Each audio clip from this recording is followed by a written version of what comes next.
Ladies and gentlemen, welcome to Spawncast episode 221. We're missing Max. He's out doing some stuff, and then we're missing Click. She's out doing some stuff as well. But got a bunch of other people here to talk about some games and conspiracies and apparently Nintendo's new partnership. So it should be pretty fun. We do have a sponsor tonight that is Honey. We'll talk about them a little later on in the podcast when Sean tells us about what he what he bought online. And also, we don't actually have Sean here yet apparently. RGT. Yeah, I'm on a basically it's like a podcast thing. There's only like one other verified guy on here, but I like to help out the little people. All right, man. I'll talk to you later. Hey, sorry, I'm here. Oh, okay. Borrow that. Get up from your grandma. RGT85 is here. Good to be here. I'm just doing my job, showing up. Sean got verified recently on Twitter. You got the check mark. Yeah. It was a little something, little something. I heard there's a verified tab. There's like a tab that has like verified on it. I think I saw Jeff Grubb talking about that. So you got the check mark and you didn't even look into it. You're like, it's got the check. Okay. All right, good to have Sean here though. Glad he could take time out from his busy verified schedule. I do what I can.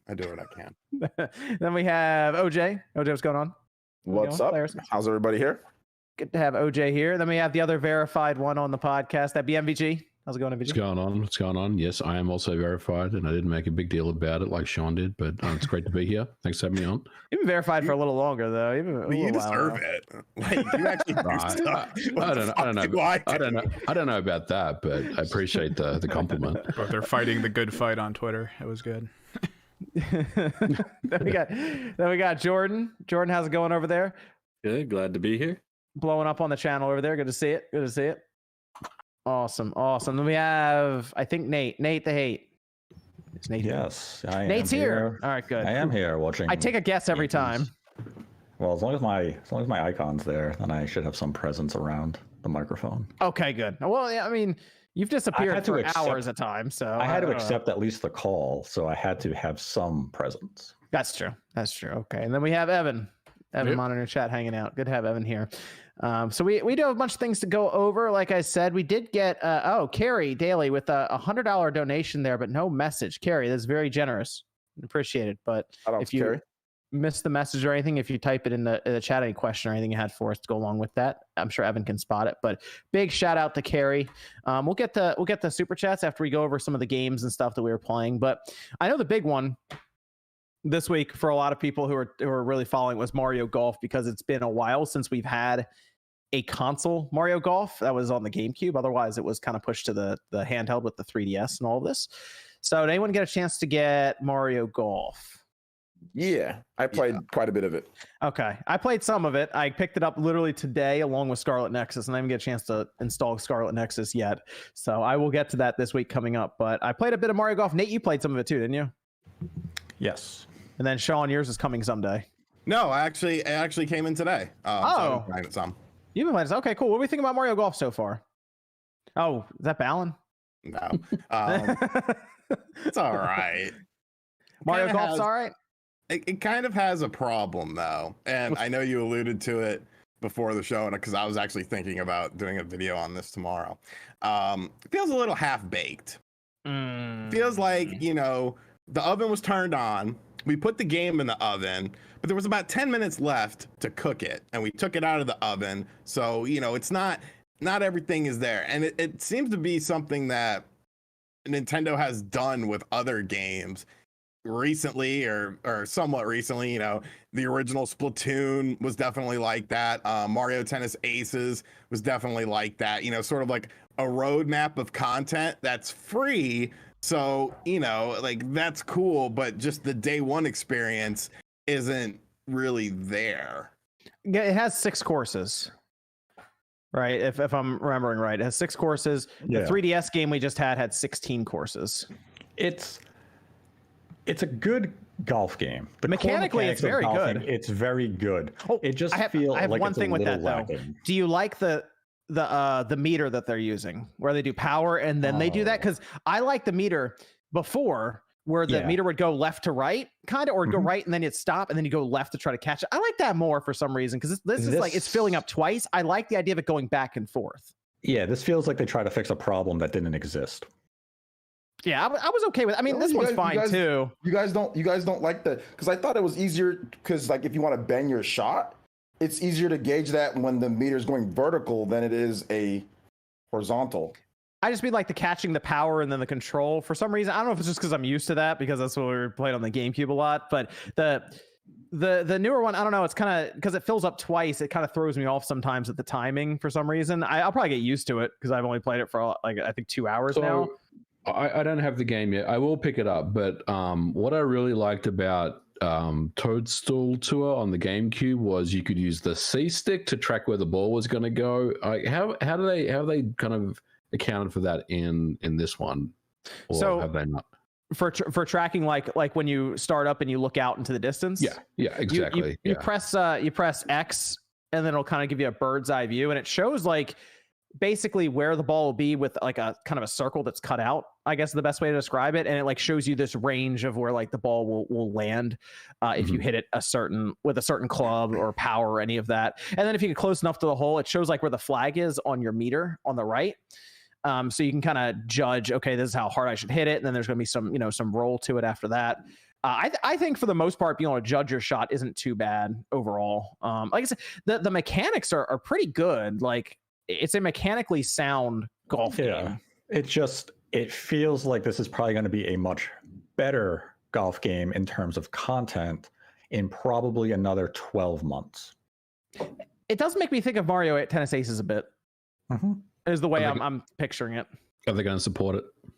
Well, they showed the course New Donk City, right? They showed that.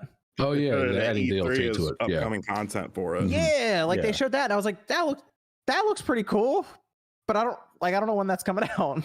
Yeah, So- I think the roadmap of content that will come to this game will be promising, but it's just one of those cases of if you can wait another 6 months, you're going to get a significantly better Mario Golf than what you're getting day one. And you do run that possibility of maybe you're going to be able to get it for $40 versus the $60. I can see that. Yeah. Like, that's the thing. I think if you have friends around you can play the game with, like, speed golf is pretty cool. Like, it's actually a lot of fun. Like, if you have people to play with. Yes. Or if you have multiplayer online, if you have people you can sit down and play several matches with, I think you could have fun with it like right now. But if you're someone who's looking to maybe spend time with it like by yourself, and you go through the single player, and then you're like, looking around at the courses, and it is limiting. It is. And I think character wise, you'll see more characters pile up. But the big thing for me were the courses. Like, I was surprised they only had 6 of them. Well, and that's the thing. When you play the adventure mode, you see characters that are obviously fully rendered because they're playing in adventure mode, yet you can't choose them, like Toadette and stuff like that, when you're playing just normal golf. And it's like, okay, come on, you're obviously going to add them. Like, yeah, I need to play this adventure mode because the adventure mode on the single player mode on the Game Boy Color and the Game Boy Advance were pretty good. I've only played like probably an hour and a half, 2 hours of it. Like, it's okay, but From what I've played, it feels like tutorials that get you a points experience and then you level up. I mean, do we get to a point where there are tournaments that you play through against other people and then you move up rankings in the single player? I don't know if anyone's played enough of it yet. yeah, you upgrade your character by playing well, and you get coins to buy stuff in the shop. Okay. Well, and there's tournaments against computer opponents. Like, you got to beat these opponents in order to advance to the next thing. Okay. That sounds fun. I saw a lot of people underwhelmed by the single player through the reviews, but from what you're explaining to me, that sounds all right. I don't know if the game's like 5 hours long or something, and maybe that's why it's underwhelming, but at least from what you're describing, sounds fun. From what go ahead. No, well, I was just gonna say, like, each of the little hubs are hubs you have to visit. So I think it's got to be longer than 5 hours, unless you just like whiz through it or something. What were you saying, OJ? Yeah, I think from what I've read, because I always like to just look at what some people say, because I haven't gotten that far in it, but it just seems like it's just they're expecting maybe like some type of crazy single player experience, like somehow like you take the magic from like, I don't know, like Odyssey or from like a single player game and somehow put that in a Mario Golf game, and I just don't know if that's ever going to happen or if that's even going to be a thing ever. I think what people were hoping for is maybe what we saw with Golf Story just built up in like the Mario universe, sort of. Yeah, exactly. Something like a crazy single player, right? Like some type of crazy, something like that. I think is what people are hoping for. Single player type of thing. And I just don't know if Mario Golf is ever gonna like do something that like or like Sports Story. Like the Sports Story, they do all sorts of weird stuff, and then also have like the online multiplayer, and then have all the other stuff in there, like all the other crazy stuff that they do. So I think one thing that they could, in order to make the single player better for those who are into it, I personally, in my own experience with Mario Golf, is just playing with other people. That's the only reason why I don't treat it as like I need to play through this game and hardcore play. I play with other people. That's how I've always played like Mario Golf. So whenever they come out with stuff, it's like whatever. But I understand because I want to understand like what's going on like with the reviews and stuff. So I understand where they're coming from with it. It's just my own personal take is just like, oh, I just play online and the online works. So online's fun for the most part. Got a couple rounds in, so that was cool. But yeah, I get it in terms of like some of the complaints and like the courses. Yeah, there's not like a ton of courses on there, so yeah. I guess it's not going to end up like Super Mario Party, where that had a limited number of boards and everything, and they just never updated it. I guess at least they've shown, but they've already shown something we don't have yet with that New Dog City stuff. Yeah, I mean, hopefully that's not the last bit of new content they add to it, and the online is something they need to address going forward. It's inexcusable that once again Nintendo releases an online game without an invite system. This is another thing that's go to this lobby. Wait, it doesn't use the invite system from the system level? Yeah, it uses the lobby. Yeah, it loses the lobby. It's a lobby system base again. And it's kind of like Nintendo. Come on. You have to evolve your online infrastructure to some modern day techniques. Enough's enough with this. We can't continue to ignore Nintendo just not putting in basic online features. Well, let me ask you this, because we are like more than halfway through the Switch's life. I mean, is there even time for them to do a massive overhaul of this stuff now, or are we just waiting until next gen? No, that's on Camelot because Super Mario Party has it.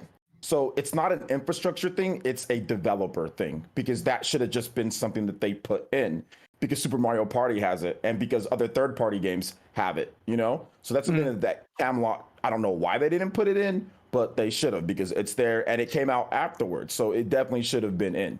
That's something that Camelot needs. I don't know why they did it, or Nintendo should have got on them to make sure that they added that in there, because like I said, Super Mario Party has it. And what else? There's some other I think like what's that game? There were definitely third-party games that Scott used Pilgrim, Apex. There's a number. Streets of Rage. The new Streets of Rage Divinity did it. 2 had the invite system too. So there's quite a number that are adding it. So I mean, hopefully Camelot updates it into where they actually use that as well, because we've seen that it can be done through an update as well. Because Super Mario Party didn't have it. And then now it has it. So that's something that they need to do too. Yeah, it kind of tells me that maybe the game's been in development for a while and that's the original system they had in place. And yeah, I think they'll probably end up patching it at some point and putting in the newer system in play. But I mean, I think, the game's been around for a while, probably a lot longer than we think it's been in development for. Okay, well, that makes sense. So, hey, I mean, now that this is done, we can finally get Mario Strikers in a couple of years. Good on. Well, wouldn't that be next level? Well, yeah, that's true. I figured they want to space out their sports titles. Yeah, you're probably right about that. Now that we're done with this, we can move on to Mario Strikers. So I don't know. It's been what? It's been 15 years since they made a soccer game. I think they spaced it out long enough. They should have done one. They should have done one for Euro 2020, Nate. Where's the Mario Strikers game? Yeah, we got the World Cup coming up in 2 years. Oh yeah. Perfect timing. There we go. Mario Strikers World Cup. Hey, I would buy Mario Strikers. I would buy Mario Strikers immediately. That'd be incredible. I think everyone would, not everyone, but I think a lot of people would buy Mario Strikers. I'll pose this question to you. One of the appealing things of Mario Strikers was definitely that attitude that the players or the characters were able to represent. Waluigi. Because of those games, Nintendo scaled back the amount of personality that you could inject certain characters with, like Mario. Would you want a Mario Strikers without that? Now let's go crazy. Make it mature rated. Let's go. You can't. Nintendo won't allow it anymore. So if Waluigi can't come out and do the suck it motion, what are you talking does about? The game lose a little bit of that appeal? You can, like Mario Rabbids, they gave him a gun. I mean, I'm sure they can get away with a lot of things with E10. That's something that Nintendo eventually came to with their sports games. That like Strikers is one of the reasons Nintendo was like, yo, we can't have Daisy licking her finger and then touching her ass and having steam come off. Like, this is a little too much now. Let's scale this back. Because remember, Next Level had a wrestling game in development. And you could see some of the beta prototype footage. And Nintendo was like, no. I'm sorry, all of that was super tame compared to things like Blitz the League that was out at the time. So yeah, I mean, I for one would like to see a D-Generation X suck it move in any game that comes out. Of course. Well, Waluigi do it. He's fine. Who wouldn't want that? I mean, yeah, that, but it was. I mean, the gameplay for that's very fun, obviously, and they could really build on that on the Switch and then give it to us throughout 2 years after launch. So I think Nate's onto something though. I think Nate definitely is. Maybe they don't allow it to be as much, but I think they'd probably still. I mean, you can build some personality without being sexual or without being like yeah, you don't gotta be sucking signs and all that. No, maybe you can't, RGT. Maybe you can't. Sean's gonna be the first person to be unverified. Has that ever happened?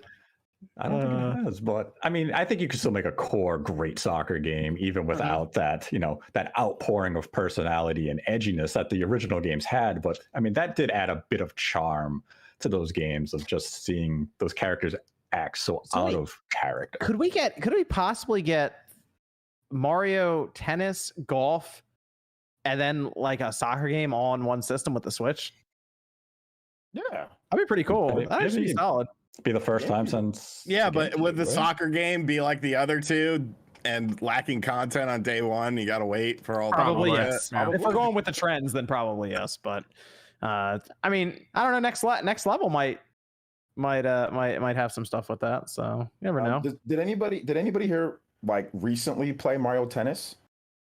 I haven't played it in I think 2 months. It's been 2 months since I played it. Okay, so yeah, I mean, like you guys said before, they're probably following the same strategy as that, because not at this point, because there was a lot going on in that game when I played it 2 months ago. I was like, wow, this actually looks completely different now almost. Exactly. Like I played it. I didn't play it at launch or anything like that, but I played it. I think I started playing it last year, and there was like a ton. The game was amazing. It was great. So I think it'll get better as they go on. I remember it took them a few months, but they added doubles, ranked, and then they started adding events where you actually like with a friend would try to like hit targets. We got that game when we went to Too Many Games and we played it like completely while we were there and beat the adventure mode all at once. I remember. You remember that, right? Well, no, at Too Many Games that year, I had did that GG Allen cover with Rebel Gaming Club, and then 2 minutes after that, I had to go into the official Screenwave booth with Wood and play that game, which I had never played before. And we were live, and my voice was like.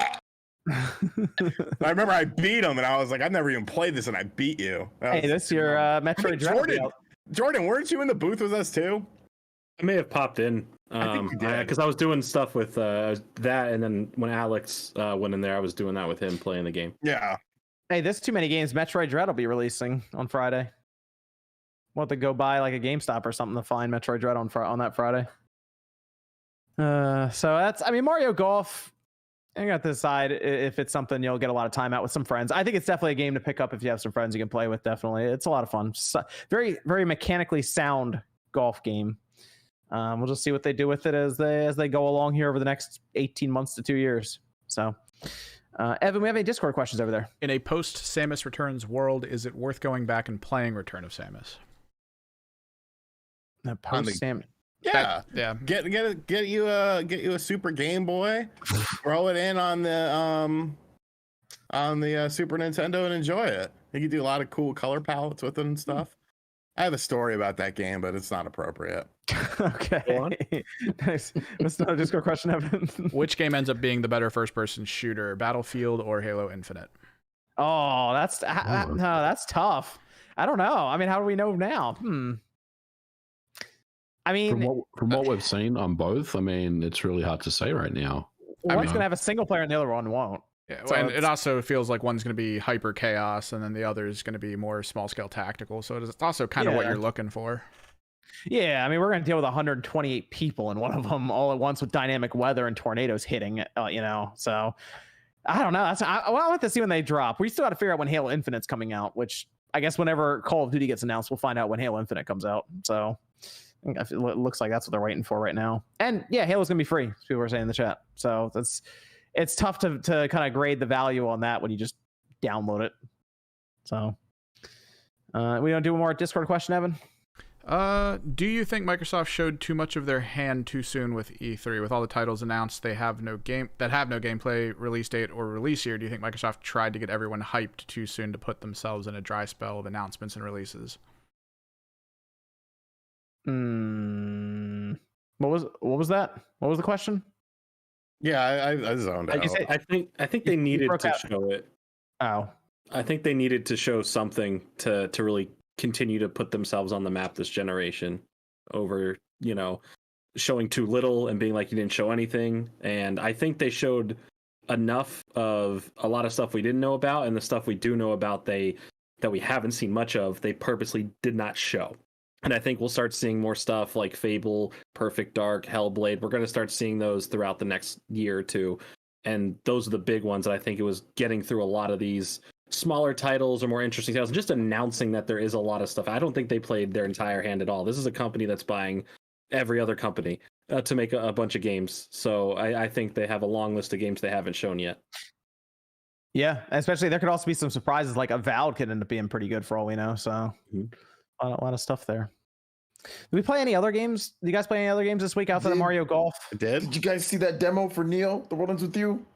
I downloaded it. I haven't played it yet. I played some of Monster Hunter Stories 2 to get fantastic. started. But I didn't play Neo yet. I got to play that one too. Yes. A lot of stuff happened right all of a sudden with games. Real quick, guys. Everyone, because the Switch version came out, right? And the controls docked were terrible. It was playable, portable. They've completely fixed the controls. It's all mapped to the buttons. 3 different buttons, and you can basically you get your beat or whatever by just comboing. It feels great to play. I played the PS4 or PS5, whatever. It's a PS4 game, but backwards compatible. Played on there, runs great on the surprisingly runs really, not even surprisingly, it runs great on the Switch too. So yeah, I'm really excited. And they didn't say this originally, or at least I don't know if they did that, but it transfers over to the main game. They didn't do that with Bravely Default 2, which was weird, but this time it actually transfers over to the main game. So highly suggest Neo. So does Monster Hunter stuff. Like all these demos now, you play them and they all transfer over to the main game. So basically, you get a head start on the game. Yeah, you can play the demo. Yes, I had a lot of people were like, "Oh, I was actually sold on Neo: The World Ends With You with the demo because you can build up to I think to level like 10 or 15, somewhere in that range, like double digits. So it's pretty good. It pretty much just gives you the beginning of the game. Like it gives you." And you can just play. So I'm going to play some more Monster Hunter. I barely got enough time. And I played Tony Hawk as well. I played Tony Hawk. How you guys like Tony Hawk? That's all right? Good. Yes. Good portable. Like, I think Tony Hawk is such a great game to play portable. Just because it's quick. I get a couple runs in and then that's that. Like playing it on TV for me, I wasn't as because I used to play it all the time back in the day. It's one of my favorite games of all time, Tony Hawk Pro Skater 2. But playing it portable was just something like a different experience for me, and I really, really enjoyed that because I'd play it like I'm watching Twitch or something like that, and it was really. I actually played it more already down on my Switch than I played it on my Xbox. So I usually just play like Mass Effect when I'm on my. I thought about getting it, but I'm like I 100%ed it on the Xbox for all the games and like the extra stuff that unlocks. I can get you a. I thought about it. What's it called? A review code. Nah, I thought about I want the damn thing. I didn't even get a review code. Oh, sorry. Hashtag free game. No, I like the Switch version. Like, obviously, it doesn't look as good as because I played it on the Series X because I got the collector's edition last year with the stupid. Use that skateboard? Use it? Nah, I left it in the box. Got that one too. It's good. That skateboard's awesome. I mean, it's nice, but I don't want to. I have an actual skateboard if I want to. I just have it sitting in the other room still. I haven't done anything with it. But it's a good port, and I love playing it online because like some of these kids have never fucking played a Tony Hawk game. So like you'll be doing like high score challenges and like some kid will end up with like 3,000 at the end of the run. It's like, what the fuck did you do? Did you walk away from your system or something? Murdering kids on Tony Hawk on kids the Switch. Online. These kiddos, their first Tony Hawk game and you've been playing since 1998. So their parents should have had them earlier. Well, when they were kids, Sean? Yes. Oh man, you need to get on Halo. That's what you got to do, Sean. I have it on the Xbox One, but it's not on the Series X. Real quick question. You just download it on the Series X though. Is there crossplay with PC with that? Yeah. Mm-hmm. It'll pop up and it'll show me a little keyboard and mouse that I'm playing half the time. I was thinking about buying it on the Steam sale. It's $20. It's not bad for all those games. There's a lot of games on there. Like that's a lot of Halo for $20. Yeah. It looks. I think I'm gonna pull the trigger on that one. You got the PC for it too now, so yeah, roll right through those games, no problem. Yeah. I'm gonna try Mass Effect Andromeda again. I bought that again too. Hey, I'm telling you, Sean, that Halo 1 campaign still hits. Yeah, Jordan. Yeah, I did. I'm gonna try it on PC, baby. Let's go. I'm like, you know what? 15 hours in. I'm at that point. I'm like, yeah, I figure out why I stopped playing this again. It's not fun. We learned that Sean has not played a Halo campaign ever. That is correct, right, Sean? Yes, 100%. I think it is worth playing Halo 1 at least up through like the flood reveal. It's not very far in. That way you experience the silent cartographer and all of this. Can I think watch it on YouTube and get like the same? It's not the same experience though. I feel like you have to play at least through the silent cartographer. If that sequence doesn't make you hyped, you don't have a soul or a heart. I mean, that's not the first time I've heard that. So, yeah, I would check it out though, Sean. I think you'll like it. I mean, you have to at least play up to that sequence. I mean, when you land on the beach and the music gets going, you're gonna be like, yeah, this game is gonna be awesome. I can't wait to play this. And if you sit there and be like, this is nothing, then just get the fuck out. Sell your Xbox and just quit. Which one? The modded original Xbox? No, come on. Hey, now. And sell that. It's got Avalanche on it. Boot up Halo 1. Play it tonight. After AEW Dynamite, Halo time. Well, Dynamite ends at 10 tonight. Well, set it to start downloading now because that thing's like 100 gigabytes. I'll be honest, I don't like Halo campaigns. Finally, a man of culture. I've beat Reach, I've beat ODST's campaign, I've beat the original Halo's campaign, and I don't really think I like them at all. Multiplayer is. You played ODST's campaign. I did play ODST's campaign. I beat it. But did you play Halo 3's campaign? Huh?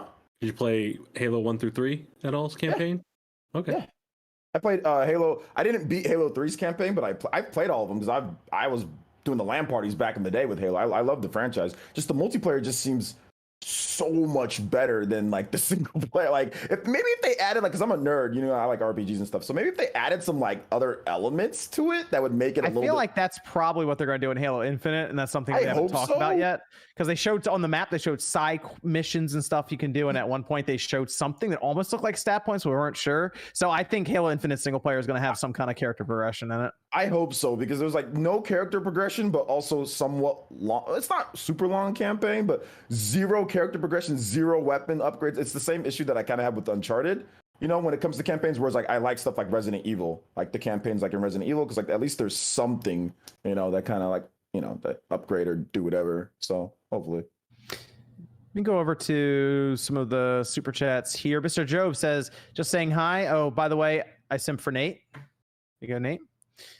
Anime says, how often is RGTA 5 going to see shut up blue check mark?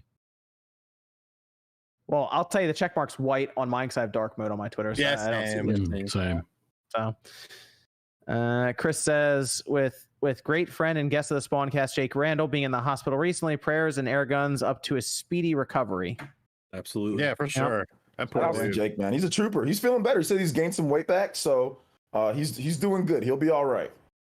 Good to hear.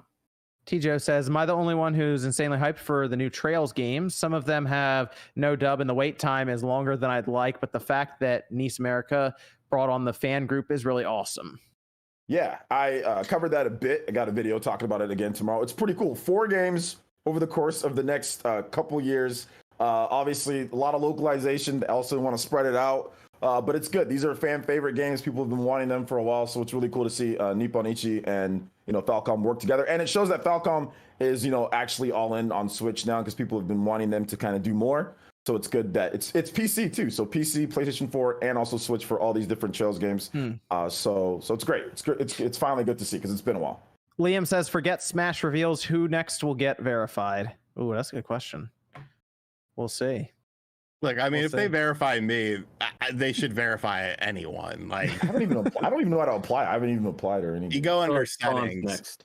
and you go under your account settings, and there's like a verification request button, and they ask you for like questions like what do you do? So I put like video entertainer or whatever, and then they're like, what's your channel? So I sent them my channel, and then they were like, send us articles or stuff verifying who you are. So I literally just sent them my website, which is RGT85, that just goes to my YouTube channel, and they were like, okay, you're good. And I was like, yeah.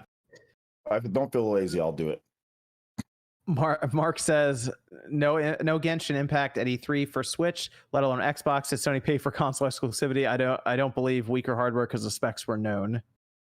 No, they didn't pay for it. I think that they're just probably running into some issues with the development. I feel like they're just they're probably just coming. It's more probably the deal of keeping the economic system on the Switch and how much Nintendo is going to make for each sale. That might be where most of it lies. Yeah.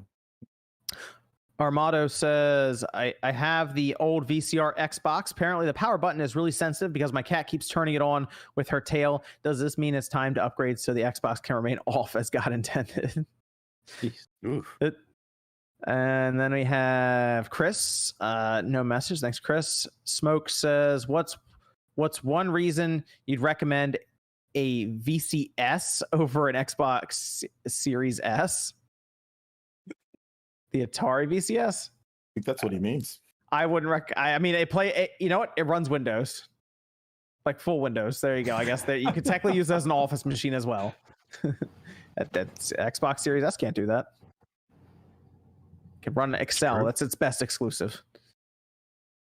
Nathan says, remember when who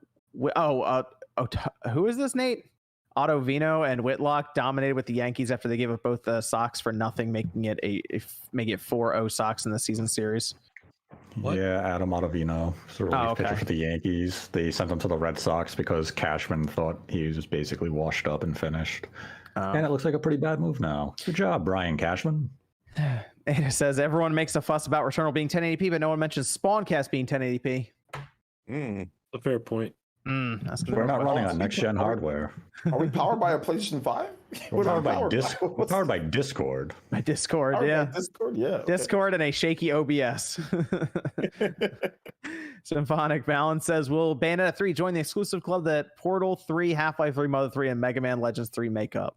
No, Bayonetta 3 will come out eventually. No. It'll eventually come out. I mean, we do say every year it's coming out. It's basically like the Switch Pro now. Or like Metroid Prime Trilogy. That too, but it's right there with those three things, or those three things are together, right? Bayonetta 3, the Switch Pro, and then Metroid Prime Trilogy. So once one of them falls, then we think the other two will come too. No, the dominoes already started, John. SMT5 was in there as well. SMT5 was in there, and that's true. That did take 4 years. Huh. You know? Interesting. See, the first domino's fallen. The next one will be Pro, and then it might be a while until the domino falls into Bayonetta 3. What? You say, don't say the P word around here. Revision. How's that? Revision. Veluxian says, IGN's review of Mario Golf Super Rush is understandable to me, but the adventure mode is better than they give it credit for, in my opinion. I've played like an hour and a half to 2 hours of it, so I gotta go through a bit more until I can find out. Mug says, is there any chance Horizon Zero Dawn could get a 60 FPS patch on PS5, or should I just go ahead and buy the game on PC? I'm confused why that thing doesn't have a patch yet. I think feel like they're going to re-release it. I think there'll be one that comes out for it. Closer, maybe when they get things going for like Forbidden West and they figure out when it's coming out and all of this, and they're like, okay, here's a patch for the current one for PS5. Like we got like the Last of Us patch and all that. That would make sense. Eric says, Spawnway, should I modify my Switch or buy a second one to modify that one? I still have mine from launch. You should just buy the newer Redbox one, or the revision, whenever that comes out. The Redbox Switch right now. Talking about HAC 001-02? Yes, thank you. And whatever, the Redbox one, if you have the launch Switch now, has better battery and runs cooler and all of this. That might be the one to grab if you're just looking for one immediately. And just use your launch Switch for any kind of homebrew or stuff you want to do. That would be my route. Does that sound about right, MVG? Yep, that's exactly right. Cool. And then Amber says, what is the biggest difference between Dreams and the Game Builder Garage? Which one do you like better? Oh, I haven't asked you about that in a little while, MG. Is Game Builder Garage, how's that looking? Because I see some people making some crazy stuff online right now. Game Builder my Garage gosh. is a lot of fun, but it's limited. But what's really cool is people are basically just hand drawing sprites that match, popular Nintendo games, and then building levels around that. So I've seen like F-Zero, Mario Kart, I've seen like Doom, I've seen all sorts of cool stuff. Dreams is a lot more sophisticated, and it's very hard to compare both of those things, quite honestly, because Dreams, there's a bigger learning curve involved, with that. But Game Builder Garage is a lot of fun. Yeah, someone sent me a video of they recreated Paper Mario in Game Builder Garage, and they actually did a pretty good job. Okay. Yep. Very good. This is from Pixelated Pigeon saying, what are RGT's thoughts on the AEW footage we saw? Hopes for the game. Also, I just got an S1 Switch mount on your recommendation. It's a game changer. Fixture S1, excellent product. Yes, I think the game, obviously it was just a small snippet, but I liked the animation style. I liked the limited camera cuts, because if you watch WWE, they cut on everything. But it was just when Darby Allin would do the coffin drop, they would sort of cut to it. And you could tell it looked almost like a modern fusion of like, here comes the pain with like no mercy. So very early footage, but the character models, like, because when they first showed the first trailer for the game, everyone was bitching about the character models, like, oh, they look too weird. But now, like, the Darby Allin looks like very, very proper. So I think the game's going to be awesome, because there's a lot of people that play video games within that company, and they're the ones essentially working on it. Okay. They said that they're trying to get it out in 2022. Last I saw. What yeah, I think it's still honestly, they've got it seems like the groundwork is there. I know they've already done a bunch of the mocapping for it, because my friend Charlie, who is on the Sammy Guevara vlog, who's like the head of AEW security, he was actually the one doing some of the mocapping for the game, and he showed off some of that. So yeah, I think they just go there and just do wrestling moves all day with like a bunch of those suits on. Is that how they do it? Yeah. Wow. Huh. Jeff Grubb says, go a little bit longer. I have to drive out to the airport. That Sony event coming up sooner than we thought. Dragoon says, have you thought of inviting Globku to the Spawncast? His review of Scarlet Nexus was very good. I'll have to check out. I really got to play the Scarlet Nexus game. Just play Mario. You played the demo, right, John? Yeah, I played the demo, but I wanted to play the full game because I like the demo was pretty good, but I don't know. I wanted to get into the full game already because the demo was too many games, solid. I'm realizing that a lot of stuff's hitting all at once now. The demo. I couldn't even go pick it. Couldn't even go pick it up. I had to go to 2 different stores to find it. Like there were 2 GameStops, neither of them had it, and then I had to go to Walmart, and they had one they had 2 left on like the floor of like the glass that they open up like at the bottom underneath some stuff. I was like, did Bandai just not ship a lot of these out or something? I don't know. Yeah, they didn't, because the pre-orders were insanely low. Did you notice how there wasn't much marketing beforehand? Yeah, I think Bandai kind of knew writing on the wall, so of course, but they got their deal with Xbox, and I think the big thing for them this year is Tales of Arise. That's going to be, more people are excited about that more so than anything. So. Well, Luxian says, oh yeah, Ninja from SMB2 better become playable in Mario Golf. It'd be such a tease to have him listed as a tournament competitor, but not eventually be there. Pixelated Pigeon says, question for Jordan. What's your favorite television show / movie licensed video game? And what's the worst in your opinion? Loving your recent videos. Thank you. I appreciate that. As far as worst, that's hard because there's a lot of really bad ones out there. And I love playing like a lot of like the kind of crappy or okay ports to the Game Boy Advance. So like a lot of the bad ones in there I kind of enjoy. I think the best overall is Battle for Bikini Bottom, the original Battle for Bikini Bottom. I think that's the highest rated one for me personally. But it's a slightly janky one that I really like on the Game Boy Advance is Rocket Power Dream Scheme for some reason. I play that game a lot. But as far as the worst, there's like a lot of bad ones, so I couldn't tell you. Then we have Looks Not Perfect saying, I can't wait for RGT to play Balan Wonderworld. You'd be waiting a while. But you just hold on. You just picked it up though, didn't you, Sean? Yeah.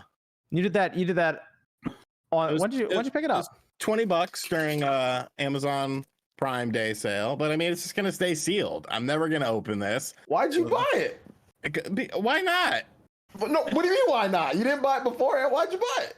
I buy games for my collection all the time. I've been buying retro games recently, which is the worst. Ballad? But why Ballad? Because it was $20. It might be worth something because they've obviously ended production on it. Nobody's rushing out to the stores to buy this. So this could be a collector's item one day. And I want to be sure. But you were smart though, Sean, because you got in there when it was on sale, right? Oh yeah, $20. Yeah, because we all shop online, and thanks to our sponsor, Honey, you could save all kinds of money there. And we've all seen that promo code field taunting us at checkout, right, Sean? I'm sure you saw that going through Amazon. Yep. But thanks to Honey, manually searching for coupon codes is a thing of the past. Honey is the free shopping tool that scours the internet for promo codes and applies the best one it finds to your cart. So you went on, you got Balin. What else did you get, Sean? What else did you get on Amazon? Well, here's the thing about Honey that not a lot of people realize. Speaking about how Balin was down to $20, Honey will actually show you a little chart of when an item has been at its highest price and when it's been at its lowest price. So when I went to check out, Honey informed me that Balin was at its lowest price ever at $20 on Amazon. So that way I knew I was getting a good deal. Yeah, and when you go to checkout, there's a little Honey button, drops down, and all you have to do is click apply coupons, wait a few seconds as Honey searches for coupons as it can find for that site. If Honey finds a working coupon, you'll watch the prices drop, like on Balin Wonderworld. See, Sean is already getting ahead of the game here with Balin. He's ready. Exactly. He's ready for Metroid Dread to sell 18 million copies.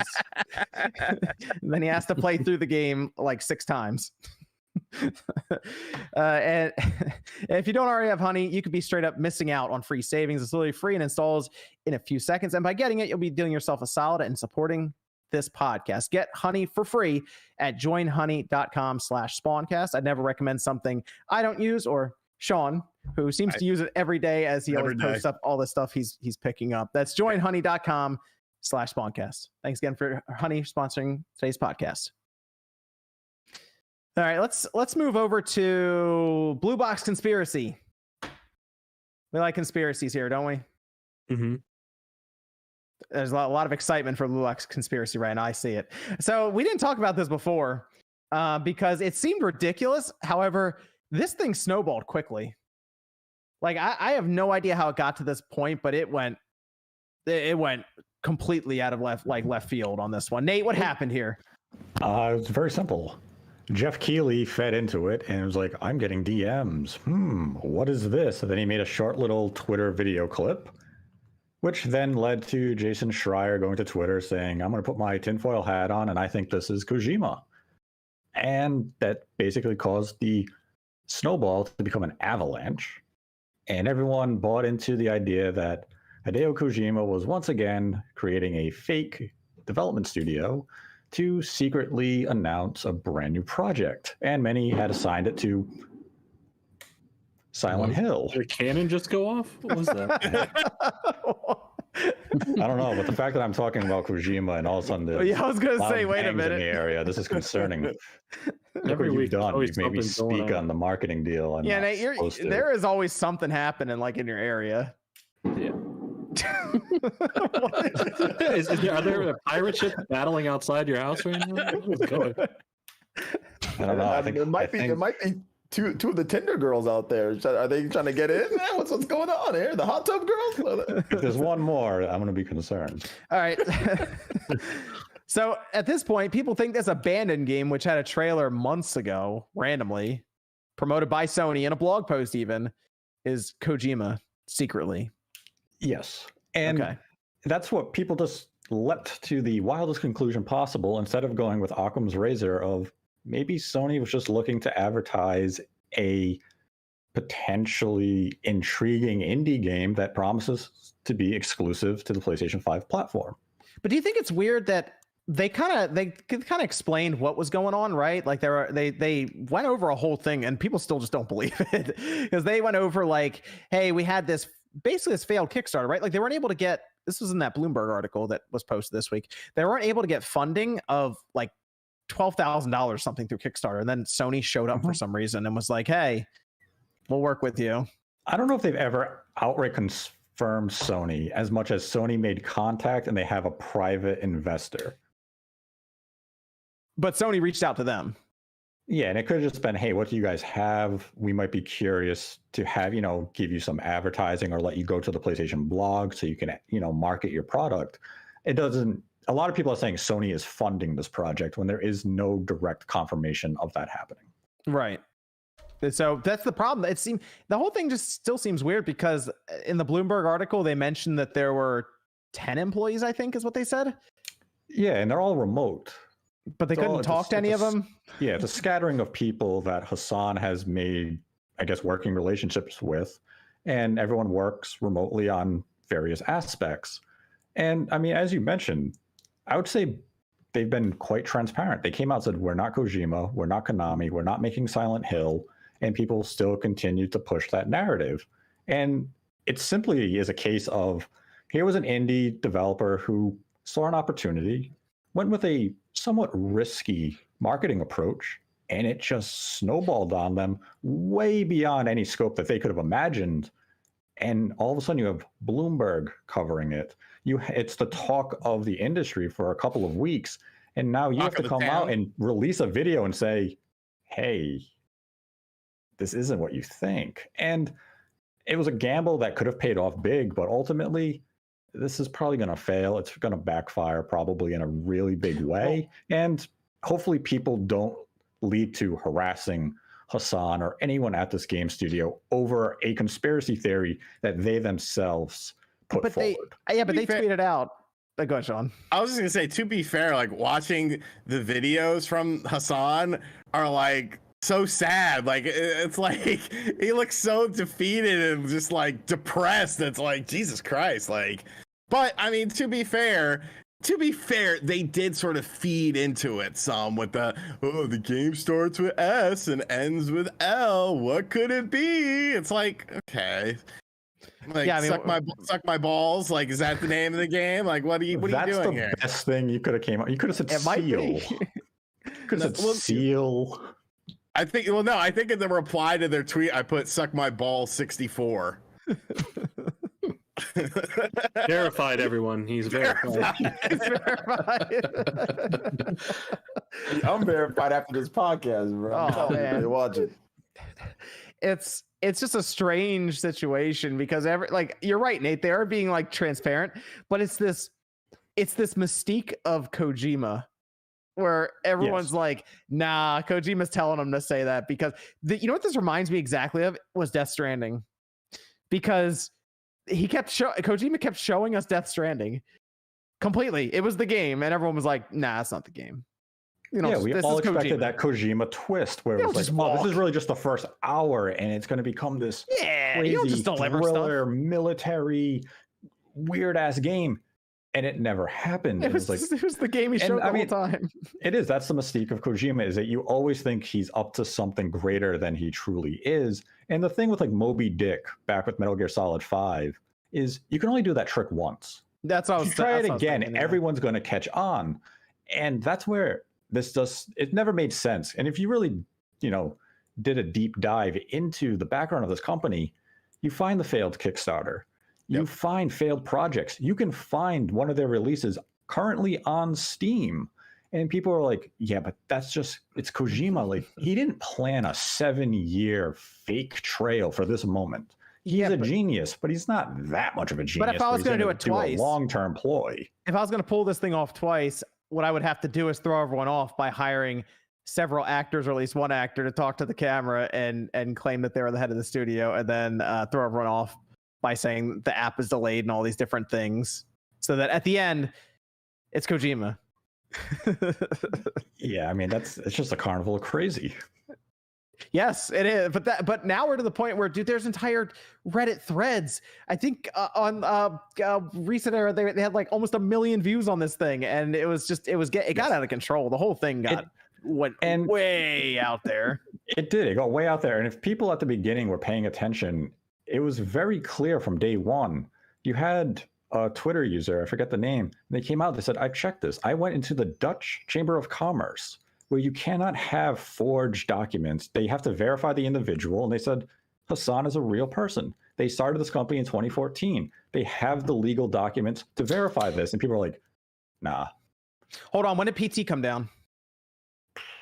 When did that demo get pulled? When did Kojima leave Konami? When did that demo get pulled? Was it around that time? It was in looks like late 2015. Sounds like PT's been. It sounds like Kojima's been scheming for a while there, huh? Apparently so. Like this was a long-term ploy. The thing that's weird to me is Kojima wouldn't be working on Silent Hill anyway. No. That's the thing that gets me. Everyone's like, a Silent Hill. It's Kojima's not going to work with Konami on Silent Hill. Right, there would be another studio in Sony that will go ahead. MVG, go ahead, say it. I said right because it doesn't exist. It's Okay. fake. A different studio would be working on it with Sony, not like Kojima and what you call it, Luminous product, whatever. They wouldn't be working on it. The other team, I guess, would be Bloober, is the rumor, I guess, for the other Silent Hill game. But like, it wouldn't be Kojima wouldn't be attached to it. That's the thing that's weird to me. If anything, this would be some weird project by Kojima that's not even like a known IP. And that's the big thing is, yes, if Kojima somehow was able to create Silent Hills and what his vision was all those years ago, that would be an exciting project. But there's no way Konami and Kojima are looking to work together anytime soon. They didn't exactly have a peaceful split. And I'm sure there's still some resentment between the two. But, that doesn't sell as well as hype. Based on nothing. I mean, it's a good marketing ploy, if anything, if they can take the heat when they eventually show Abandoned and it's not Silent Hill. Because at least people will be talking about it. You know what? There are probably people who believe that if they get Abandoned, that like it unlocks some secret code to like Silent Hill or something. So people will buy the game just to see if there is some sort of hidden code that somehow leads to a demo of something else, and then there's a video file of Kojima at the end saying congratulations. Like, I think it'd be cool if Abandoned was just like a pinata simulator, and you just you hit pinatas the whole game. Gosh. That is Kojima the whole time. Yeah, and the thing is, no comment. Kojima would do something like that. This game is just like they were supposed to do the app reveal. It got delayed. They're just like, yeah, it's someday. It's happening. I think in August. So Nate, what's going on, dude? What's going on over there? Nate, to the bunker. War reenactment. Do we have to like call someone for you? What is happening? it's Kojima. Dude, I mean, Pearl Harbor 2. They dump in the tea again. What's going on? Evan, we got some Discord questions over there. Are there games you disliked that you now love? Yes. Oh, that's a good question. Dislike's a strong word. I had a game in mind, but I didn't dislike it. I just thought it was a bit overrated. Which one's that? I was original Final Fantasy VII.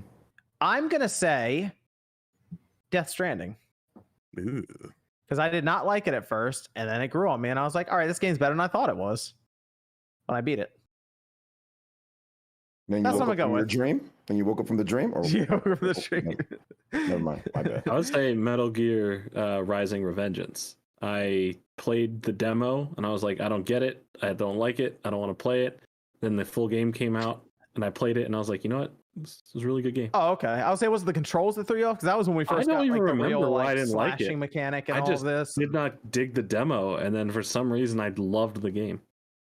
So Jesus Christ. Oh, Lord. Nate, that one was kind of close, dude. Let this man live. you might want Okay. to They're double getting check. closer. Yeah, you might want to double check all your doors are locked. Why did you make me talk about the Blue Box Game Studios? Yeah, I know. Kojima's coming for you. Kojima's invading. Brought Snake and Raiden and Ocelot. No, you wouldn't hear them coming. Oh yeah, Konami has. Who the hell's he sending then? Norman Reedus. No, it's just Rex. Rex is just Jeff stomping Keighley. down the road towards your house. Just Oh, Metal God, Gear it's Rex. Jeff Keighley. Jeff Keighley's coming over. Shit. What's another Discord question, Evan? Do any of you think Star Fox Adventures deserved the hate it got? I think it only had that stigma for being a Star Fox game that no one expected. I don't think it deserved no, it was a cool game, especially on the GameCube when it dropped. It's just it wasn't, like you said, it wasn't Star Fox. So let me tell you something right now. When it comes to GameCube, lots of stuff was hated when it first dropped or not liked, and then years later, and it's all the like. Majora's Mask was the same. People hated it, then they loved Majora's Mask. Same thing. Oh, see, I liked Majora's Mask when it came out. I thought that was a lot of people hated it though. Compared to Ocarina of Time, a lot of people were like, "This game is trash," like at the time. But now that people love Majora's Mask, you know, so.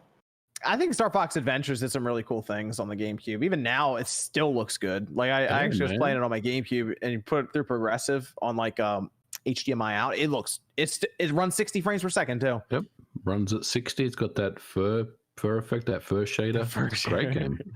Yeah, I mean, I'm telling you, the game itself back then blew me away on a CRT, but it still looks fine now. So if you can pick it up, you know, those GameCube games are going up in price pretty quick though. Like even I think Star Fox Adventures is like $35 to $40 now. You know what's going up like crazy? DS games. Yep. DS. 3DS games are getting out of control too. No, dude, I have this little honey hole website that I buy some games on, and they had Resident Evil Deadly Silence, which is a game we've talked about on the channel, for $100, and I was like, excuse me? And I went and looked on price charting. That game's selling for $130 complete. Dude, too many games is going to be something crazy this year when we see what those games are priced at. Did you guys see the carts for like Metroid games too? Yeah. GBA. Yeah. Oh my, like Castlevania. Crazy oh my right goodness, bro. Yeah, Crazy. I think Fusion popped up in price pretty well too. Did you see Pokemon Ruby complete in box is selling for $315? Oh yeah, that's mine. That actually sounds cheaper than I thought it'd be, to be honest, in box. We're talking figured or just complete? Complete in box is $315. New I figured it is would have been more than that. $445. You know what's like all the Pokemon, like even like Pokemon Diamond and Pearl, those are like 100 something. Yeah. The reason I thought it'd be more expensive is because those boxes are disintegrate. Like they're like the terrible cardboard that they put it on, so it just breaks apart after a while. You guys see that picture? I don't know what game store it was from, but they had just like the loose DS cartridges of Pokemon, and like Heart Gold and Soul Silver were like $249. Those are expensive. Yeah. What? Just loose? Just the cartridge? That's crazy. Just the cartridge. Yeah, I saw got Diamond and Pearl was Pokewalker? $100 for just the cartridge for Diamond and Pearl too. Yeah, you got the That might go Pokewalker down. in box. Phew. That might go down. Diamond and Pearl. Oh, I got both those in box. Do you? Oh, nice. Yeah, I got all the Pokemon games. I bought them all day one box. So We got another Discord question, Evan.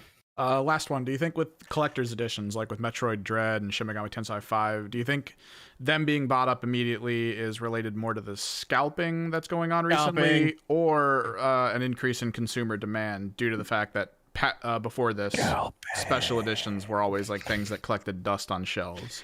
Well, I mean, it sounds like with Shin Megami Tensei, that one seemed to catch them off guard a bit in terms of special edition, because they said something on Twitter and they're like, I guess we'll get more out, but like it seemed like Shin Megami might be a bit more popular than I guess they were expecting it over at Sega and all. Although they keep messing up some of their releases as it is, with the Steam thing. So with Metroid, I don't know. Maybe Metroid is a bit more popular than people were expecting. But it's also very difficult to gauge. We don't know the actual rollout in terms of numbers for these special editions. Did you open up like 25,000 pre-orders for these special editions, or was it like 1,000? I wonder if they're selling on eBay right now at those prices. Like scalping's definitely a big 90%. factor. It's definitely. I don't know if it's that high. I was able 89 to secure a number of special edition, 2 of them. Scalper. Giveaway. A scalper. Look at you. I'm doing a giveaway. Screw you guys. Wow, Metroid Dread really is selling for like $170 plus on eBay. There is a big problem though with eBay is People are because buying like obviously they can set the prices whatever they want, and obviously it's the first person to buy one kind of sets the ongoing market at least. But a lot of what these scalpers have done, at least in the Pokemon card boom throughout last year, is where I noticed it, is that scalpers would have a friend bid on an object, right, or bid on one of their items and pay for it that amount. They would just give them the money or whatever, just not really pay for it. So it would set that high price saying, look, I just sold it for this much, so you can't tell me it's not worth this much. Yeah, which is hugely against their terms and service, but they don't really catch it. You can't really verify that half the time. It's like, oh, I just call my friend across the country, hey, just buy this and I'll pretend to ship it out, and like it's not a hard scam to pull off on eBay. So it's hard for me to trust eBay pricing. Okay, let's go over to the partnership now for Nintendo. There's a new partnership with Nintendo, Nate and is very excited. Yeah, Nate's Yes. very excited for this because it's his favorite company Nintendo's partnering with right now. Yeah, I love them. Sean, you know what? Sean legitimately likes them, it seems. I don't dislike them. I think, look, okay, this isn't the first company that they're working with. They're working with Sega, obviously. They already have a plan in place with Square Enix as well. And now they're working with Nintendo. Obviously, I'm not the only person who thinks that there's a reason for this. These companies must see potential in them. Yeah, they see the potential of this company will probably make a mediocre game for a budget of about $700,000. Uh-oh. But what they're doing, okay, so I guess we should say it's Forever Entertainment. Forever Entertainment. Which also has a subsidiary company that does in-house development called Megapixel. I think that's what they're called. I'm pretty sure that's what it is. And I actually made a video on this, so go watch it. But anyways, what the in-house company is the one responsible for House of the Dead and Panzer Dragoon. So I feel, because obviously, why would Nintendo need a publisher in the Netherlands? Why would Square Enix need a publisher in the Netherlands? That makes absolutely no sense. They publish their own shit. So to me, it's almost like they're wanting to do essentially what Sega is doing and taking games that, you know, are a bit of a harder sell. Like, can you really do a $60 House of the Dead? Can you really do a $60 Panzer Dragoon? Maybe, but what better way to sort of gauge that than to have a company, you give them a little bit of a budget, they make a remake like they've been doing with an original, with one of your original IPs, and then you test the market with it. It's obviously a lot low risk than, you know, putting a huge budget behind a game that you haven't seen in a while, or a franchise that you haven't seen in a while, and then it flops. Yeah, I mean, it does say here, Nate, Nintendo giving Forever Entertainment significant financial support. Significant is relative to the company. Sure. But why would Sega and Square Enix also be doing this? I would say there are a lot of people moving in with Forever here.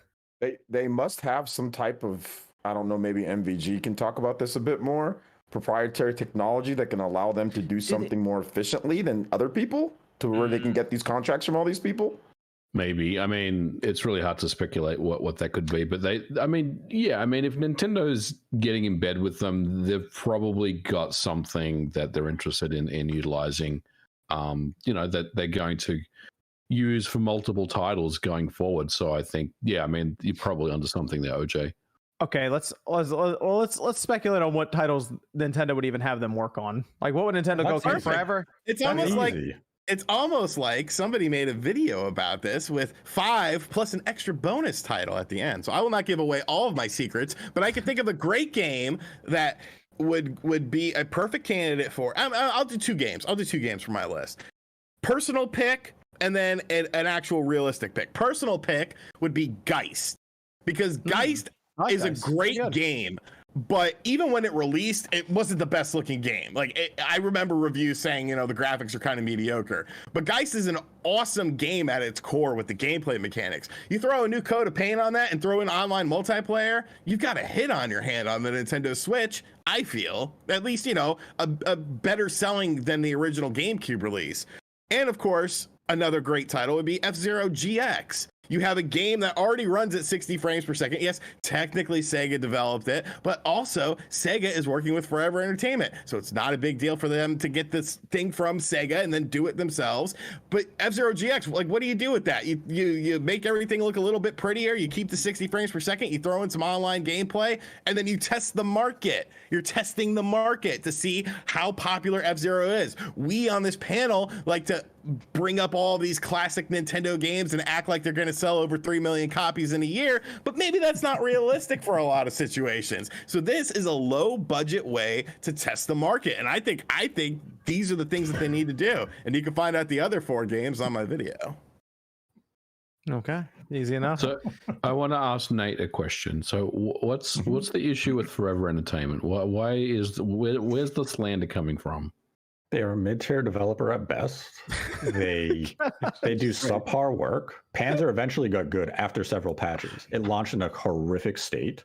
That was one of their biggest games. Yeah, and they to did date. a poor job handling it. And but even in their interview, when they talked about House of the Dead details, they acknowledged that, and they said that House of the Dead was not going to have a situation like that. Now, if they Let's fuck it up see when it comes out. exactly, if they fuck it up with House of the Dead, then okay, you know, I think you're onto something here. But I'm not willing to write them off completely because of that. You know, I feel like if House of the Dead does come out in a you know, a great state, then it's like, okay, you know, we have to give these guys a chance.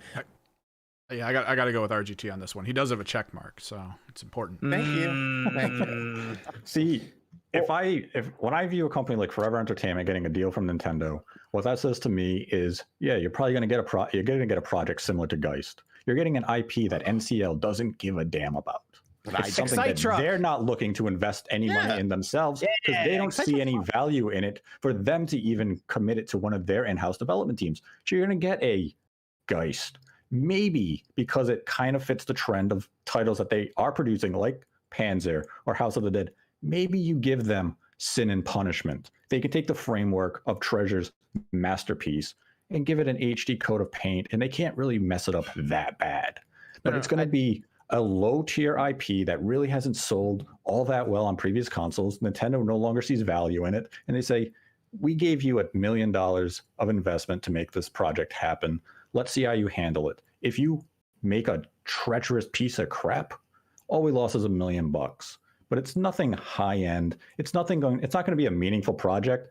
And if all of a sudden Forever Entertainment comes out on Twitter in, let's say, 6 months, and they announce that they're making Golden Sun, let that sunset and just let the franchise dive. I'm out. Why? Golden Sun is another game that might have been on my list, but it's a perfect candidate. The gameplay is still it's a terrible candidate. Not for them. Pish pot. Nobody gives a fuck about Golden Sun except the men on this podcast and the woman, but the woman's not here tonight.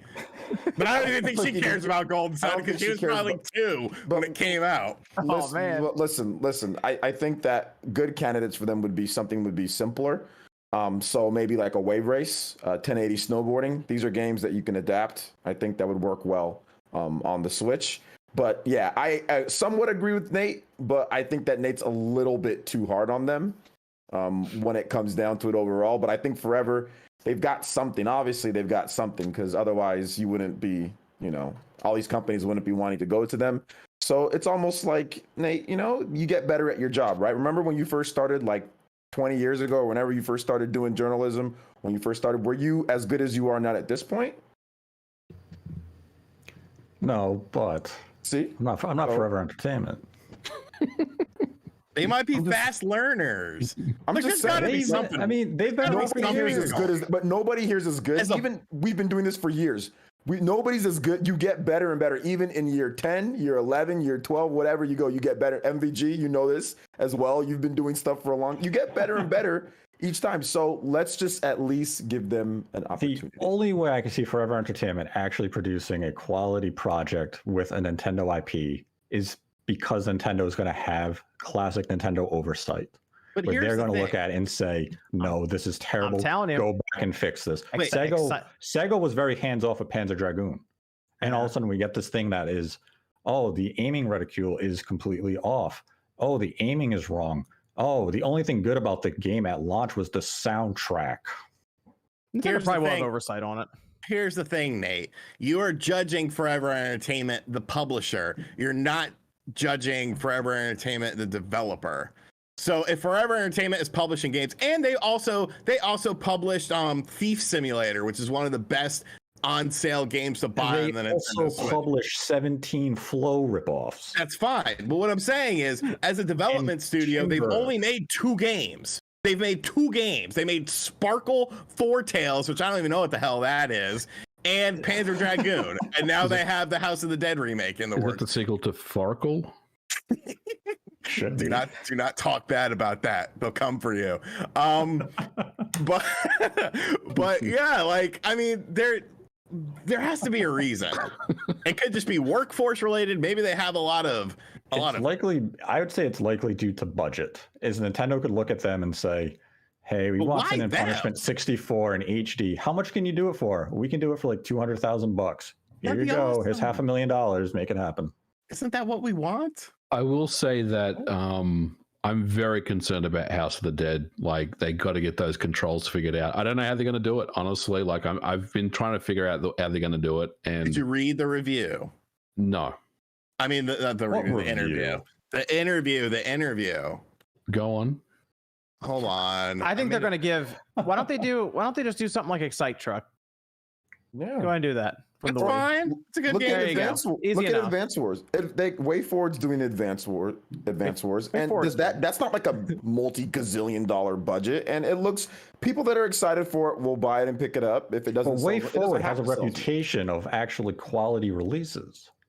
I'm just saying, like in general, in terms of just like it doesn't have to be this big budget type of No, crazy. it- It can just be the same game that people love, and then you add some stuff to it, and That's why I was fine. thinking it's something with like lower expectations for it to come out. Like Excite Truck, people would be like, "Oh, that's okay. That could be fun," but they're But not this like, is Nintendo. "This is Golden Nintendo. Sun." This is Nintendo. Anything that has one of their IPs attached to it is going to inevitably lead to a hype cycle. And when Forever Entertainment puts out another mediocre release, People no matter really what be the hyping IP is, Excite- even if it's Geist, people are People are going really to say, "Oh, yo, hyping Geist." Excite Truck like that. Excite Truck Excite- is a fantastic game. It was a really good Wii launch game. I was, but I'm saying that was a long time ago. I don't know if people are gonna be hyping up Excite Truck getting poured into the Switch like that. And I mean, that's probably a cheaper and easier test for them to give forever than some crazy big IP. I have to go to the restroom, but I will leave you with this question. You know, if they're looking at smaller Nintendo IPs that, let's be realistic, you know, not a lot of people talk about anymore, why did they just do the Metroid? Oh, God. I saw that one coming. is this checkmark making him more douchier than normal? I mean, I just, I'm not sure. It's that checkmark power. Yeah, I mean, I'm douchey myself, so I mean, I'm not trying to man. be hypocritical here, but I mean, That just- checkmark power. The only way, I mean, Nintendo has to have great oversight of these projects. Yes, I would assume they'd be on it. That could help them lead to success with the releases because Nintendo is going to tell them to go back to the drawing board and to fix every problem before Nintendo will give the stamp of approval. That could be the saving grace here. It might actually make Forever better as well. If Nintendo's Oh. like cracking down on them and like do this, this, and this, they might be like, "Oh, okay, well, maybe we'll remember that for the next project." But that's the thing. Like right now, I would not just have blind faith that Forever Entertainment is going to do a bang up job on any Nintendo IP. I don't have blind faith. I'm just saying, let's give him a shot. I mean, it's better than nothing. This is what people have been crying about. Why don't you just bring back this, bring back this, bring back this? Okay, there's a cheap way because Nintendo's not going to put like $10 billion into freaking Golden Sun or into Excite bots or Excite trucks. So if they can get it done for a decent price and people can enjoy it, and It if it's could like an be HD port, how do you mess up an Yeah. HD port? Like, Ask Konami. what did they do? Which one are we talking Then about? Silent Hill. HD. Silent. Oh well, yeah, Silent they Hill messed that pretty up. bad. But yeah, I'm just saying, most of the time they don't mess it up. And Sega kind of messed up Nocturne a little bit here and there. Not as bad, but like most of the time they turn out all right. They turn out pretty good. So it's better than nothing. I mean, it Right? could be a good partnership if it works out, and if it doesn't, like you said, Nate, they're probably not going to lose too much money doing it. So No, it's it's definitely a low end investment of just. It's going to be a low end investment with a low tier IP, and if they do well with it, great. We could potentially have a new way to play what would otherwise be a vacated IP, and that's where something like Sin and Punishment maybe fits the bill. Treasure is basically defunct. We haven't heard anything from them in recent history. So maybe You know you what give them Sin and Punishment 2 from the Wii, a game that about 12,000 people bought. It's one of the best shoot 'em ups ever made. If you can HD that for a relatively cheap price and Forever Entertainment for some reason can handle that project, so hey, then Forever's going to be working with Sega, Square, and Nintendo all at the same time with different projects. That seems like a lot. I mean, these companies see something in them, so why not root for them to give them a chance? Yeah, I guess they must. I mean, there must be something with Forever that a lot of people don't see right now because they can't see maybe the inner workings. Maybe they're extremely efficient. I don't know. Yeah, I mean, I getting think it some- goes back to what OJ said, that they must have some interesting tech, that is appealing, right? Whether that is some way to HDify older games. Maybe it's something to do with that. But they definitely have something that has made these companies interested in partnering with them for sure. But have they actually HDified any old game? Panzer Dragoon was a remake. It wasn't just HDified. I told you they did Sparkle 4, and they did that. What HDified? What's that? Those are the only 2 games that they've ever made. Who made the horrendous the female spy game? What? Perfect It was a Dark? Square Enix IP. That's I know you're talking about. That's Fear Effect. They made that horrendous Yeah, Fear Effect. It was one of the worst games they ever made. published it. They published it. They did not make it. Who developed it? I'll look right now. Wasn't that like an indie did. type of It was project me. thing that they? It was a small project. I remember that. Yeah. Sushi. Okay. Sushi. Mystery Solved. SUSHEE. And before Fear Effect said that, they did Goetia. There's only 2 games. It's a household name. All right, cool. Let's go over to some of these super chats here. Lars says, it seems like Sony has already forgotten the lesson they learned in the Xbox 360 era and underestimates how big a threat Microsoft will be in 2 to 3 years when Game Pass / xCloud is everywhere. Maybe. I mean, it's gonna. I feel like in about a year to year and a half, Microsoft's going to be starting to really roll. So I think it'll be very interesting at that time. They just slow start because they just bought a bunch of studios and they had to start up. So, but you've mentioned before, Nate, by 2023, Microsoft's going to look a whole lot different. So, yeah, it's when the ball really gets rolling for them. It's when we're going to see more of their projects. I mean, by 2022, we'll probably see Avowed. But you're moving into 2023, you're going to see the game from Avalanche. You're probably going to see Fable or Perfect Dark. I mean, we all late saw 2022 is really where they really start to get that momentum going with Starfield, and they have big things planned in 12 months. We all saw what Forza Horizon 5 looked like, and that's the same studio that's making Fable right now. So it's like you kind of look at that and their ability to create an open world, and you start to think a bit more about a next generation only or Xbox Series only Fable. That could look pretty ridiculous. So, and this is from Romero saying, with Nice supporting pretty much everything except for the Xbox, what does Microsoft have to do to get those games? Give them money. Yeah. That's about it. Here's money. All right. It's just not a high priority. I mean, they don't really need, trails of all these different games. Like the Xbox space just isn't there. Xbox will still get the big, they'll get the Scarlet Nexus. They'll get all the stuff that's a bit more popular coming out of Japan for the most part. If Sony doesn't buy it, outright or doesn't pay for it, but they'll get the other things. They'll get Monster Hunter, so they'll be okay with that. Aries says, can you guys shut down this BS narrative about Metroid Dread not being worth $6 just because it's not an open world interactive movie or whatever? I haven't seen as many people talk about that anymore. I feel like that argument's kind of fizzled out a bit. Well, there's been some videos that are circulating, people saying that they've looked at it and they can tell by the engine that it's not worth $60. So there's just been other videos people have been making. By the engine? What engine is it running on? What's the engine? That's exactly what I said on my stream. It's like, what engine does it run on? Oh, So, I thought they this- figured out what engine it was running on. No, they don't know what engine it's running on. Nobody knows that right now, unless Nintendo knows. Honestly, even if it was using Game Maker, it would still be worth $60 if it's a fully fledged game. I mean, the engine has zero to do with whether it's a $60 game. We don't know that much about Metroid Dread if you think about it. Like you can look at Mario Golf and be like, okay, there's 30 reviews and we can look through it and see, but we don't know how long Metroid Dread is or anything really. We don't even know what kind of gameplay mechanics are maybe further into the game at this point, or what they've added versus previous Metroid games. So I think this is a conversation we could have after reviews drop, or at least previews, or just something that gives us an idea of the game. More in like if they come out and they're like, it's a 3-hour game, I'll be like, I think they showed us 2/3 of the game on Treehouse. All right. But that's the thing. We'll just have Samus Returns was I would say a longer 2D Metroid game technically. What's that? It's like 8 to 10 hours or something like that. So I feel like this one will probably be longer than that even. So it's hard to say right now. Everyone's just kind of looking at visuals and it being 2D. Some of Some of the details though are pretty impressive. I've seen a lot of those on Twitter where people were zooming in and looking at the animations of like Samus like putting her hand on like the background kind of when she's going to shoot down like an alleyway, and it looks really impressive.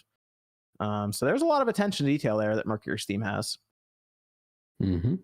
Celtiverse says the Switch looks horrific on my LG CX. Should I get an M cable? Would it make that much of a difference, or just wait for the Switch Pro? Do not get an M cable. You're probably going to want to wait for some sort of whatever this 4K revision that Mochizuki keeps HAC 001-02. Whichever one does 4K. You also might want to adjust your settings a bit, like on a input that's just on the Switch, right? So adjust it for that. You might be using like your Xbox or PlayStation. I noticed that once I actually tuned mine, it looked a lot better, but it really shouldn't look bad. Like the game shouldn't look horrible on your LG CX, to be honest. So you might want to do some tinkering with it. Smoke says I still have Tony Hawk and an N gauge. Nice. Wow. But that's a good version. Yeah. T. Joe says, what are the chances of us PC players getting Halo 5 before Infinite? I don't think Halo 5 is going to be. I don't think they care that much about it anymore. I think it's full speed ahead on Infinite. As it should be. Yes. Roy says, just got Bayonetta, Shantae Pirate Curse, and The Messenger physical. Any recommendation for good and rare Switch games? Rare? If you can get your hands on Xenoblade Chronicles 2 or Xenoblade Chronicles 2 Torna, those are both Cooking Mama. There's also, I think, a future rare game or a game that's not going to be Astral Chain. If you can get your hands on that, I think they're not going to print many more of those. Ease 8 Lacrimosa of Dana. Like, get your hand up that game. That game's rare. Any already. Of those games that are only like made in Asia, but they have like the English version on it, are probably good ones to get too. Like we just talked about that the Ninja Gaiden collection. While they're not the best come ports, in yet? No, I'm still waiting for it. Dude, mine came in. I got mine. I didn't check the mail today though. Maybe it's there. Oh, yours doesn't come in either. Okay, I was gonna say mine still has not come in. No. So yeah, that's fun. But that like stuff like that, or like the Final Fantasies that they put physically on the Switch. Yes. Yeah. If you can get your hand like Final Fantasy Maxima, Final Fantasy 10, 10-2, all that Final Fantasy, get those two. One of them that's cheaper, I think that's going to become rare later, would be like Final Fantasy 12. Also, yes, like I can see that. Yeah, and that one's cheap right now, so pick that one up now, and it's a good game, So, yeah. This is Christian saying, any American McGee fans, EA might bring back Alice. I heard that guy was working on it. I thought American McGee was working on the. Yeah, wasn't there a follow-up. Kickstarter or something about that? We talked about that like last week or the week before or something. Okay. Wholegrain says, what game do you all think will sell more, Hollow Knight Silk Song or Metroid Dread? Personally, I've never had as much fun with a Metroid game as I had with Hollow Knight. Still going to play both. Hollow Knight, because it'll be a multi-plat. Yeah, it'll be on PC as well, yeah. Is it just on PC and Switch? I figured it was going to be on PC and Switch, right? Or are they going to go everywhere with Silk Song? Might go everywhere. Okay. It's also going to sell... all right, well... I guess if you go by copies, it'd probably be Hollow Knight, and then if you go by revenue, it could be Metroid. Metroid would probably be twice the price. Yeah, Silk Song's probably like what, $30 probably for that game? Probably. I mean, they could probably get 40 for it if they wanted with the hype around it, but like a physical $40 edition. Yeah, I assume they'll do a whole special edition for. I mean, I would hope they do. I'll buy a special edition for that. That game, whenever it does reappear at some point. Rascal says, when are we going to see MVG's remaster of Ski Sniper on Game Builder Garage? That's a damn good question. That is a great question, actually. You know what? I'll get on that. Nate, we need a Ski Sniper game. I'm not playing that one. Yes, you are. I need you to do a comparison on it with the original. You're gonna add a crossbow? I can. There were a lot of different gun options in Ski Sniper. Oh gosh. There were like half a dozen weapons. Oh no. You could also buy like steroids so you could lessen your senses or heighten your senses so they would move slower or they'd move quicker and you could pick off different shots. There's a lot of You got really deep into this game, didn't you? I'm pretty sure Sean played it more than me. Will there be like an Olympics version of the game? And what, like you shoot like Sonic going down the ski? No, you shoot Blue Man. Gosh. I still need to pick up that the Tokyo Olympics game that just came out. I'll do that. I want to play as Sonic in various strange Olympic events, like boxing, where it's just very clearly a man dressed in a Sonic suit. Yeah, it's awesome, dude. This is Look, from, it's already on sale for $33 on the Switch. Let's go, boys. this It just came out. Look, I'm not here to argue with Amazon. This is it Prime Ship too? Yes, sir. Oh, when's it get What there? game is this? Sorry. His own dog. Estimated delivery Monday. What game is this? The Tokyo Olympics 2020, where you can play as Sonic the Hedgehog. There's boxing, there's basketball, there's football. Yep. This is from. Did you just say? Wait, hold on. Yeah, I hear you guys talk about soccer all the time. No, Nate, football. Nate and MVG. I hear you guys talking about that. I mean, Yeah, Nate, you Euro head Cup. out to too many games. Bring that soccer ball. We'll show you I didn't what's say I what. could play soccer. I watch soccer. Yeah, I'll show you what's what. Euro 2020 is on right now. Yeah. In 2021. I mean, that's how good Euro 2020 is. It transcends years. Weird. Why didn't they just change the year date? Shut up, Sean. It bothers me. I mean, it's a good question, really. This is a question from Wolf asking, "What do you guys think of the Amico television coming out?" It is a console. What do you think, RGT? Well, Let us no, know. you have to. If you're not positive about it, you are a terrible person who's going to hell and will be raked across coals and stabbed with a pitchfork. That's what I think of it. I was going to say, I think the Amico is an interesting system. I think the people that are involved in developing and designing the Amico believe in it, and I have nothing but respect for that. But for me personally, I think the system is overpriced. And How much is it? It's $249, $250. Okay. Yeah. Chump change MVG for you. What are you Okay. talking about? Bro? Well, I mean, it's not really about that. It's really more about what it's being, competing with, right? Because I mean, the Switch Lite is a cheaper system. The Switch it's $50 more. The Xbox Series X is $299. So it's really up there with kind of just those systems. So for me, I don't think it's really worth the money at the end of the day. But hey, I'm interested to see when the system comes out. Have you used the controller? Have you played the controller with yourself? I have not, no. So how do you know it's not worth the money then? Well, I mean, based on what we've seen so far, it doesn't seem like it's worth Did the you money. play the games? I have not played the game. What games are on there? Do we You know can any play. games that are on there? You can actually play some of the game demos on your PC, like Astro Smash, if you want to do that. What did you just Astro Smash? Yeah. Astro Smash. I'll check it out. I see. I just don't understand the pricing structure of this piece of hardware. You're coming in at $250, which I would call at the premium price of hardware for games that are being priced at low budget. I believe the cap is what, $10? Yes. It just doesn't add up to me. You're selling a $250 piece of hardware for $10 games. If the hardware was coming in at maybe $150, maybe even $100, that pricing structure makes more sense. But as the marketing stands right now, it feels as though it's an overpriced piece of hardware with games that have very limited appeal. I understand couch co-op and for family fun. I get that.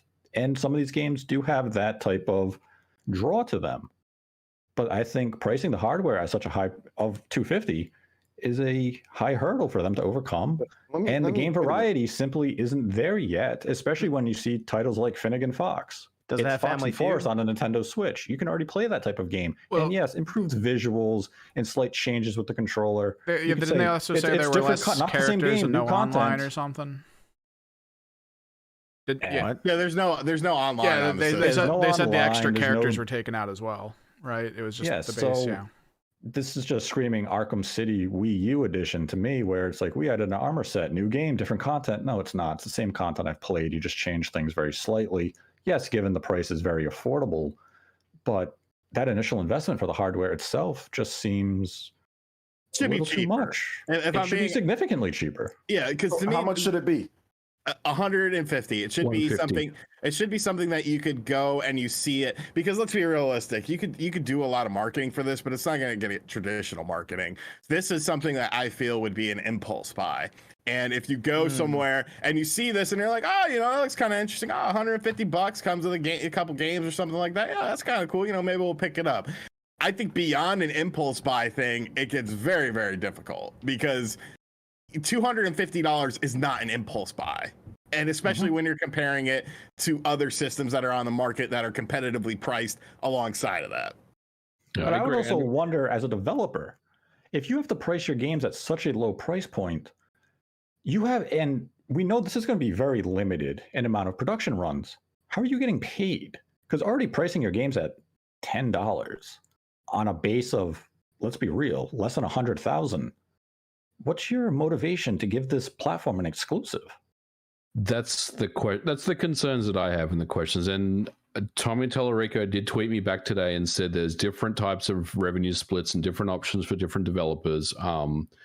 But he didn't really go into more detail than that. But I mean, here's the hard facts. If you're making an exclusive Amico game, they're probably paying you a sum of money to build that game. I'm not saying they're sending you the entire bag, but they're incentivizing you to make an exclusive game. But the question then is, how are you going to get your return on investment in that if you're making an exclusive game that you can't publish on other systems? That seems a little heavy-handed for me, that you are making an exclusive game for a very, very niche system, and you don't have the ability to then, publish that elsewhere on the Switch, for example. I think that is, it's a question that I have that I'm still not really, clear on at the end of the day. Okay. You can go to Alcatraz. It says, when do you think we will start to see progress with PS4 and Xbox One emulation, or is it still way too early? Still too early. I know there's a PS4 emulator that's in early stages of being built right now. Interesting. Very, very early. I mean, not even like booting into the BIOS or anything like that, but there is work being done. As far as an Xbox One emulator, I haven't heard anything about anything like that. And in many ways, building an Xbox One emulator doesn't really seem like it's that urgent anymore, because first of all, a lot of these games just run on a PC anyway. Microsoft is obviously doing that with a lot of their games. And yeah, I mean, it's not really the same thing as like the 360 where it's a different architecture and everything, Yeah. The PS4, I assume the PS4 emulator has a lot more interest from the community and because of a lot of those games being stuck on that system. So Matthew says, excited for Monster Hunter Stories 2. Is the story so important that I should pick up 1 before playing 2? I feel there's going to be a recap at the start of the game, because nobody picked up Monster Hunter Stories. Just kind of run you through it real quick. Yeah. Wait, hold up. People did play Monster Hunter Stories 1. It got an iOS version, which in Android, and the 3DS version I think didn't do horrible. Let's take a look at that. Let's take a look. Let's take a look. It sold a whopping 309,000 copies. Yeah, 300,000 copies, baby. That's cash money for that type of game. It'll sell better on the Switch. Yeah. and honestly, it looks visually so far from what I play, it looks pretty solid. Looks good. So pretty happy with how it's turned out, at least from the demo so far. Mono says, did anyone purchase an N64 digital for MVG? If given the opportunity, would you be interested in interviewing Stephen Lee, GameCube, Wii, Virtual Console, N64 dev one day? Yeah, I think that would be kind of cool, actually. And I didn't get a N64 digital. I would love to get one, though, because I still don't have an It's the other HDMI solution. That's for the Ultra alternative. HDMI and that. Yep. Got it. Yep. Yeah. Yep. I kind of want to get one of those too. I already have Ultra HDMI, but just to try to install that one, see if it's any different or harder, or easier, how it's progressed from there. Because Ultra HDMI is phenomenal. Like, it is a very nice piece of hardware to have. Every time I see it, I just get jealous because I've got the Super 64 thing, which is really yeah, good. yeah. It just looks a bit blurrier, unfortunately. The Ultra HDMI just has a super clean image for the 64. This is from Nit saying, wanted to shout out Nate and MVG on their awesome podcast. Much love and keep up the great work. Thank you. Yep. Nate, you gave that donation to yourself. Too cheap for that. I don't know how super chats work. Demi says, now that SMT is on the top charts, how many units do you think it'll sell? I personally think it's 1.5 million to 2 million. Always somewhere in that range.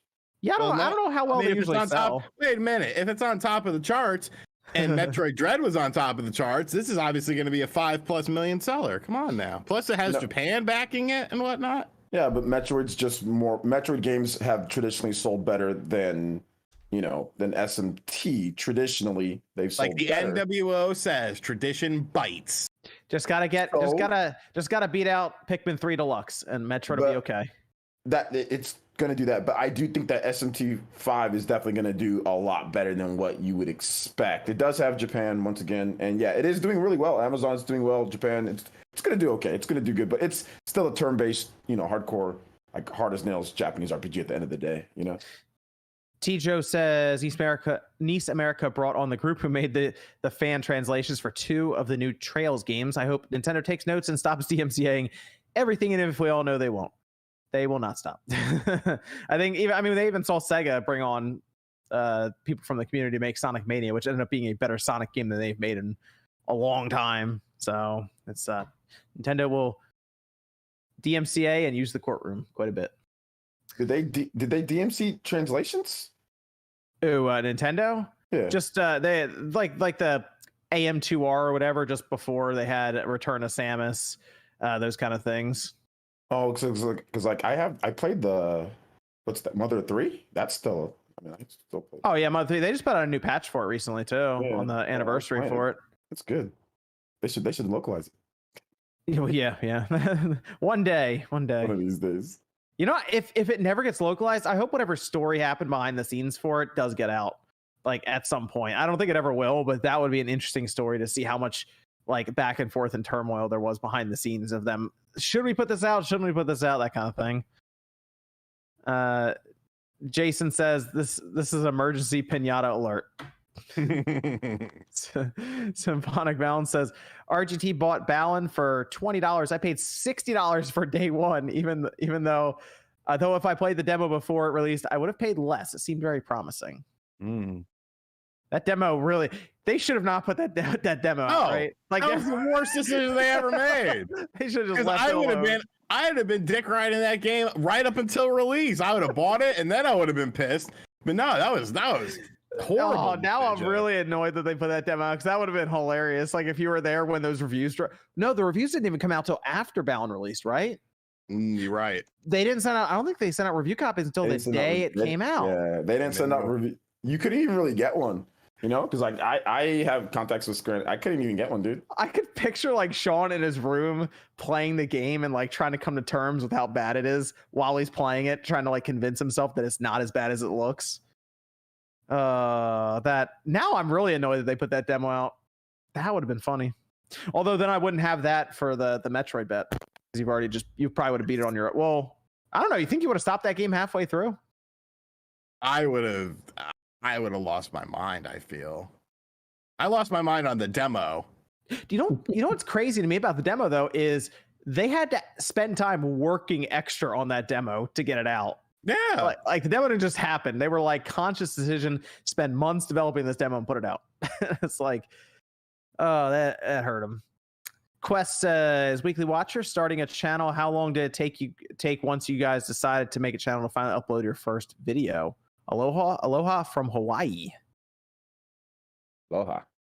I think all of our stories are a little different, though. Yeah, everyone's different. I uploaded, I think, a week after making the channel. There you go. I started my channel in 2007, and I was doing just crappy videos for years, and I only really got serious about it in like 2016.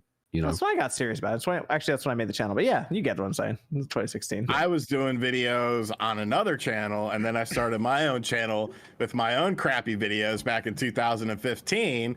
And here we are 6 years later, still making crappy videos. Yeah, but you're verified with a check now. mark, yeah. I'm verified. Yeah. I know, right? Shut up, check mark. Dreams do come true. I think I spend more time editing other people's videos now than doing my own. So, but yeah. Then we have Sakon 10 says Mercury's Steam was also a meh developer until Nintendo got with them. There you go. That's not true. It's not true. What did not they true. do before Nintendo got with them? They did Lord of Shadow. Lord of Shadows. Oh, that game's that's a good game.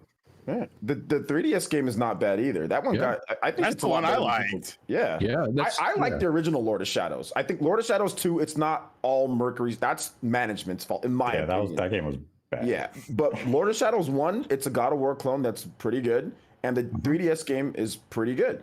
So, Ilul says, anyone here has a Gen 1 Charizard? What is your most valuable game, and are games a good investment? Love your stream. Keep up the great work from France. Jordan, you got that Gen 1 Charizard? In the game itself, No, just Like- like the Gen 1 Charizard, the card. like a first edition. I don't have a first edition. I have a couple. You wear it unlimited around your neck? You got it Charizards. around your neck right now? No, I'm not Logan Paul. I don't have that kind of money. Not yet. Uh, Keep making them iCarly vids though. Yeah, It'll man. change. I got 2 more coming this week. oh, here we go. Oh, trending, baby. Let's go. One day. What's okay, the other part was what's your most valuable game? Panzer. From Milton. The You do lovely have Milton. Panzer. Yep. Shout out to Milton.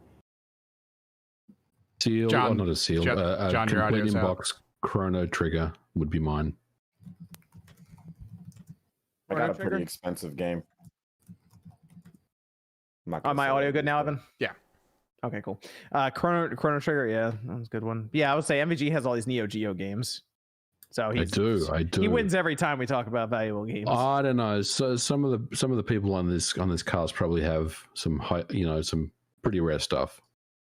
I Hmm. mean, Well, the just thing my is, Pokemon nowadays- game. Some Just little think about Samson it, or you something. You don't even know like how That's much your true. shit is worth unless you're looking like that Resident Evil DS shit the other day. Like I blew me. I was like, why is this a triple digit game? Like you might have some Yeah, bangers in there and you don't even realize I've got complete inbox from when I bought back in the day Metroid Fusion and Zero Mission, and I just checked today because people were talking about how they've skyrocketed, and I was like, oh my god, this is ridiculous. Yeah, What about I'll be Little out. Town Hero? Oh, did that's that go still- up? That's still sealed, That's man. still sealed? All right. One There we day go. I'll mean, get on it. Go. Spider-Man 32X. That's the most expensive game that I bought. I paid $300 for it. It's now worth $1,400. Phew, Lord. Jeez, really? Yeah, because they only did but that's actually a rare game. They only printed 1,000 of them. That's pretty good though. If it moved up that much when you bought it for 300. Yeah. I mean, that's one of the challenges with the thing. People say, "What's your rarest game?" You can have a rare game that's worth nothing True. because there's just no demand for it. Like I have Dragon Ball GT Final Bout on the PlayStation 1, the original run. It was limited to 6,000 copies in North America. The game's only worth like $40 because it's shit. But I would say that's a rare PlayStation 1 game.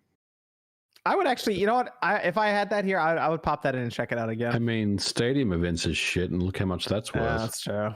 Yeah, but Dragon Ball GT Final Bout is so shit that people would like pay you. It's pretty Well, I bad. mean, Spider-Man Short game. 32X is fucking terrible too. Oh, that's what horrible. that's what I should have made the The what? John, your thing went out again. Like, It's so bad the mic didn't want to hear it. Still out. Well, in the meantime, while John gets that fixed, has anybody? I have a complete inbox Little Samson. Does that game suck? Has anybody actually played that? No, you have a complete no. box, little Santi. Little, Yeah, what the fuck? Do you really? Oh my dude, Whoa. that's money right there, and it's The a good game too. Yeah, the game is good. Which- You know that's the like game good? $4,000, right? Yeah, I wish I could swap Yeah, this it's over like- to sold, but yeah, $4,000. It's like is the 4 or average. 5 grand for the. Yeah. Yeah. I was gonna say the 4 or 5 puni- grand. the punishment for Sean should have been, or if he lost the bet for Metroid, review Final Bout while wearing like the fire shirt and like the chain and everything in a video. Nobody should have to review Dragon Ball GT Final Bout. Well, that's the thing. Sean might have fun with Bound for all we know. He could have a good time. You're not gonna have a good time with Final Bout. No, I I don't know, man. There's no good time in that game. mean I got Brian- a sealed copy of the Atari re-release of Final Bout, so I could send that one to Sean. Brian says Hideo translated from Japanese to Turkish means Karaman, which is the last name of Hassan, the head of Blue Box Games. Stop. Tinfoil hat. Oh my god! Get some fresh air. It's all coming together. All the dots are Go to a connected. here. cookout. Grill a burger. Daniel says, anyone going to Classic Game Fest in Austin, Texas? I am not. Nope. No, I've never. It seems like a lot of. I won't say that. Next convention is that I'm going to is Too Many Games, so that's not for a little while. Not for a bit. Dan says, what's going on with your Yankees, Nate? They suck. Okay, cool. Can't Knowledge. pitch. They can't Oh, hit. gosh.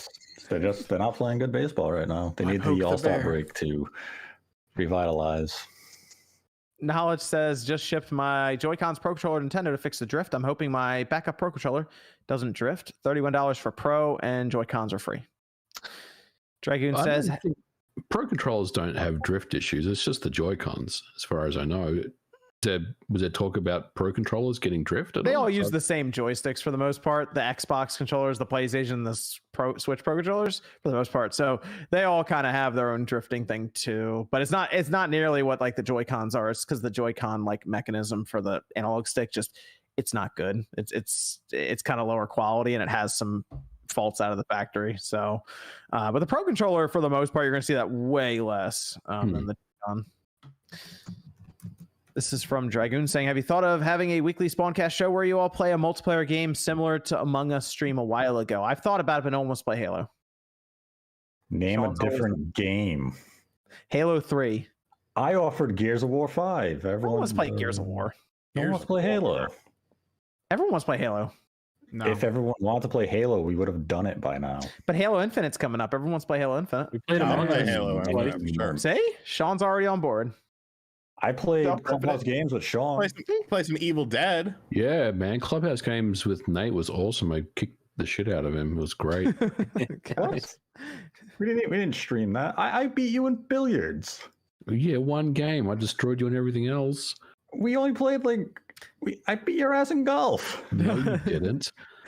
Phil, hey, we got Mario. We got Mario Golf. Though. We can play Mario Golf, right? Down. Play that Down. online. Yeah. Play Mario Golf.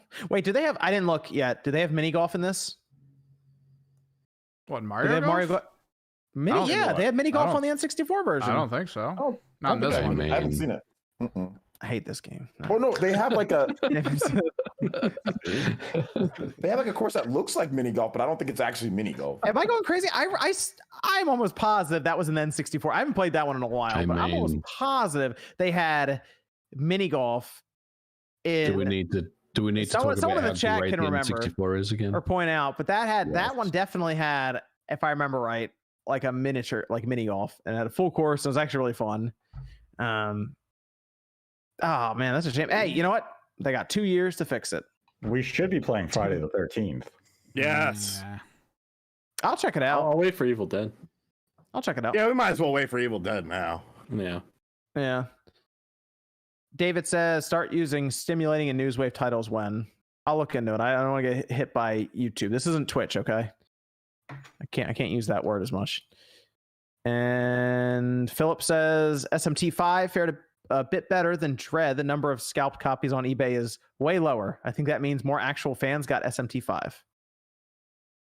Everybody hope that I so. know, that that likes the franchise, and my streams, they all said, "Hey, I was able to get a copy." So that was not the same with Metroid Dread. So We have Chris on the cutting edge, and then Nerd Crave. Then Game Knob says, any truth to the rumored Dealer Gaming saying Sony is in advanced talks to buy Arc Systems Works? It makes sense with Sony wanting to dominate fighting. I haven't heard anything like that, but that would be It wouldn't surprise me. Wouldn't surprise me if they did, It- and obviously that would give them, I guess, access to a great fighting game developer. I mean, Guilty Gear Strive is only PC, PS4, and PS5, so. Also, Arc System Works apparently is working with anime companies for some reason. I think they actually use some of their engine assets in animes as like character movement, and like I've seen a few in the actual like credit rolls where you'll see their game company pop up, and since Sony has their hand there, it might actually just be great additions. Yeah, that wouldn't surprise me if that ended up happening. Yeah.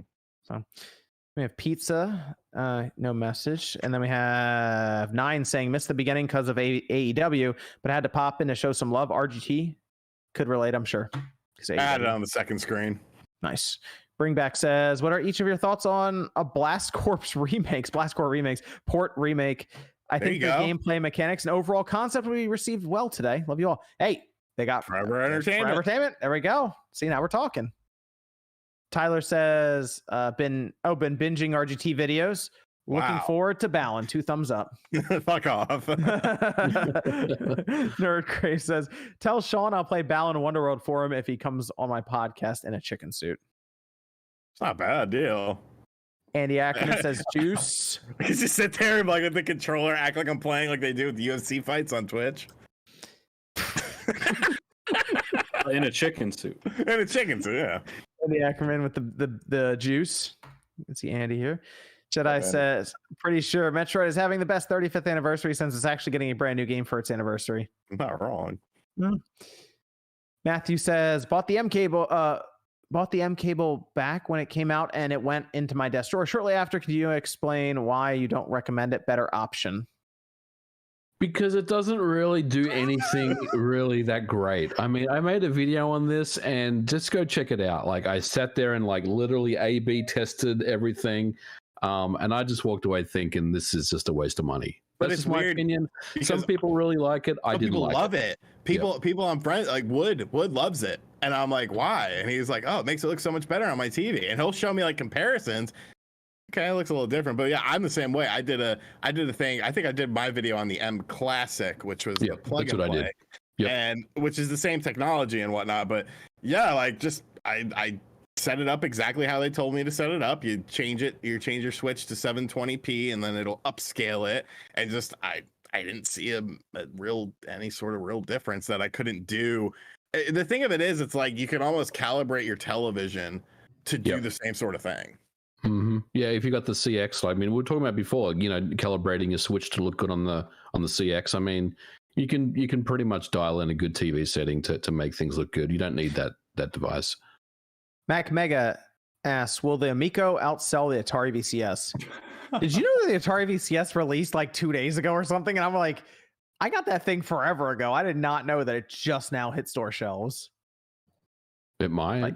That's weird to me. It's cheaper. It's cheaper. The Amico is cheaper than the VCS. So point for the Amico. Yeah, but the Atari kind of has that brand name though, doesn't it? It does, but it doesn't really have any games like in the traditional sense. The Amico, at least, I mean, I'm seeing the ESRB ratings. There are games coming out for it, so it'll have something at launch. Sure, that people can buy. Yep. Daryl says, besides rocket propelled grenade, what does RPG stand for? Role playing game or role playing game? Either playing a role or rolling dice, both work. All right. Ridiculous says, very excited for Sean to play Balin Wonderland. Metroid is hitting 5 million, calling it. Also, Nate, where is Silent Hill? Love you all. Yeah, Nate, where is it? In due time. Over 80 different costumes. Silent Hill news in 2021, and not a skateboard. And all of those different costumes are just basic abilities that they I know. Put on one. Okay. I played the demo. I was like, what the fuck? Gosh. I can't jump unless I have this costume. Okay. Sony Pony Hunter says, hello, everyone. What's the next first party PS5 exclusive to look forward to? Rift Apart was a rental at best. Will Horizon 2 release this year? Well, Horizon 2 it's going to cut it close. It's going to cut it close, and really, that's all we know about for this year, right? Yeah, but Horizon 2 is also on the PS4. Is this our opposite of Xbox Killer? I think so. Yeah. So I think there's like a beef. There's like battling factions here. Yeah, right. I like it. Yeah, it is interesting to see them kind of engage here. But I mean, Rift Apart was fun. I think I platinumed at 14 hours. I think. Is what it said. It was a little glitchy for me. And I got stuck a few times. I thought the platforming was a little dodgy at times. And like, I don't know, I just had weird glitches. Like the final boss battle, he just stood there at one point and I was just like, okay, let me shoot you. And then he died. And I was like, okay, that was a little anticlimactic, but I think it's the job done. I think the most I got stuck in like platforms, like right on the corner, kind of, and I had to jump like 2 or 3 times. Eventually, I popped out of it. I was like, "That was weird." But that's nothing. One little audio glitch the whole time. That was it. I mean, it's still 8.5 or a 9, like gorgeous game. But does it really do all that much crazy stuff Nah. I felt the Rift Apart mechanic was very gimmicky too. It was very underused. It was cool to see Yeah. in real time, but it didn't add to the gameplay. It's just Visually it I looked can great. I mean, it looked great Yeah. visually. So you could just zip across areas. Yeah, in like it wasn't combat, really. needed. And like when you first saw the game, you're like, oh holy shit, this Rift Apart stuff is absolute. Oh god damn it, straw man me, bros. I was hoping we would avoid that. You know, you saw it in the trailers. You're like, oh wow, this is gonna be this is gonna be a groundbreaking mechanic. And then you play it in the game, it's like, oh, it just makes you move to a different part of the level I'm already in. Okay. You wanna talk about this real quick? Sean says it's up here now. Go for it. Strawman Me Bro says Samus Returns on 3DS and GBA Metroid on Wii U Virtual Console are now top sellers. Looks like people are interested in Metroid now. Looking forward to Balan review. All 13 people with their Wii U still plugged in decided to download. I need to see metrics of how many games digitally in the virtual console for the Wii U are being sold. If it is over triple digits, I would be blown the fuck away. It's nice to see people have an interest in it. It means absolutely nothing in the grand scheme of things. And yes, I understand what hype is, OJ, but we are hyping up the people. Because if you own a Wii U, you're a fucking Nintendo diehard. Those are the only people who bought the Wii U. Would you be impressed if Nintendo dropped, we'll just say hypothetically, Fusion onto the Switch? But then it's just a game you buy straight up, right? And it topped the charts in the Switch. Would that impress you? More so than this, yes. Okay. That would definitely be a bigger deal. Okay. That would be something that's headline, you know, it's big headline newsworthy. This, come on. Imagine that we're sitting here and we're sitting here talking about 3 million copies. That means it can barely, you're talking about it's going to barely outsell Pikmin. It can't even sell more than Pikmin 3 Deluxe. Okay. You want to go that route? Let's go that route, because I came with a statistic for you. Because this is all I do now is just research things like this. Did you know that on the I saw somebody made a tweet today that said Metroid, it was always more popular even when Pikmin was at its peak. Did you know, good sir, that Pikmin 2 outsold Metroid Prime 2 on the Nintendo GameCube? Did you know, good sir, that Pikmin 3 almost outsold Metroid Prime 3, where Metroid Prime 3 was on a system with 100 million install base, whereas Pikmin 3 was on a system with 13 million install base? So if you want to scale that accordingly, Pikmin 3 would have shat all over Metroid Prime 3 corruption. That is some insane mental gymnastics. No, it's not. How? Your ass to do that. Considering that Metroid games on the Super Nintendo sold better, Metroid games sold way better. Wait, you want to bring up Super Nintendo? I'm glad. I am glad. I could give you no. I looked this up. I looked this up today because this is what I do. Insane. In my spare time. Okay. Super Metroid. If that's the case, the Metroid Prime on the GameCube still outsold Pikmin. And you're right. About low install bases. That was a huge game for Metroid Prime. It was a complete diversion from what we had seen, and then ever since then, because somebody put Paper Mario sales statistics on my Twitter, and they were like, "Well, look at Paper Mario games; they've gone up over time." I'm like, "Yeah, now do it with fucking Metroid. They go down over time." Like, but let's go back to Super Metroid. Super Metroid. I'm not reaching. Super Metroid sold 1.42 million on the SNES. Looking at, Super Nintendo game sales. Here's a list of games that outsold that. Super Puyo Puyo on the Super Nintendo outsold Metroid. Mortal Kombat 2 outsold Metroid. This is a fallacy. This has nothing to do with what we're talking about. You brought up Super Metroid. I'm just showing you games that outsold other games Super Metroid to show you that the Metroid franchise, while it is a great franchise, while all of us here love it on the cast, it does not sell well. One exception to the rule was Metroid Prime, and that was because it was a complete overhaul of what we had seen from Metroid. It was a game that got Game of the Year nominations. It was right up there with Halo for people as far as a groundbreaking experience. And then what happened? Everything went back to let me ask you a question. Over the years of all of the virtual console releases, you really think Super Metroid isn't more popular than what it shows up on the sales charts for the Super Nintendo? You really think that, for real? No, not at all. I'm just talking about on the system it released on initially. Well, And Metroid was a very popular game because you remember Metroid on the NES was the best-selling 2D Metroid. So it's not like this was a brand new franchise that nobody had ever heard of before releasing on the Super Nintendo. You really think that you really think that Metroid Dread is gonna struggle to sell 3 million? Yes, 100%. In the first year, yes, it's gonna sell 2 to 2.5 million. Right. No question asked. We'll see. We'll visit this, and when we get our sales statistics. But if I'm wrong, which I doubt I am, I would be very, very surprised. January 30th, they're going to drop like 5 million units in that sales Okay, guys. report. So here's what this is what we've learned, that Pikmin 3 is definitely on par. Pikmin, a deluxe, is on par with Metroid Dread. That's what we've learned tonight. All right. In terms of sales, sure. We need another Metroid game to come out, and we got to see that Switch effect. Switch effect was strong enough to push Zelda to the next level. So didn't do much for Bayonetta. What about Xenoblade? Push Xenoblade to the next level? But okay, what did Xenoblade do on the Switch? It did over 2 million. It's 100% increase over its best-selling one on the Wii, which but this is wait a minute. Over 2 million, only over 2 million. This is a game that everyone loves. Everyone loved the Wii version. They loved it on the 3DS. You're having trouble understanding. Shulk, oh God, Shulk makes my nipples hard. He's my favorite chess character. You're having trouble understanding the Switch effect. I think that's where the problem is. That's interesting. It's not about the amount. It's the fact that it got more popular, a lot more popular, 100% increase more popular. Not the total amount. Yeah, 2 million isn't amazing. Like, oh my gosh, it's not, but it's way more popular than what it was because of the Switch. I think that's where we clash. That's where it is. I think that's where the issue is. We will see. We will see. It's going to come in at 3,000,001 copies.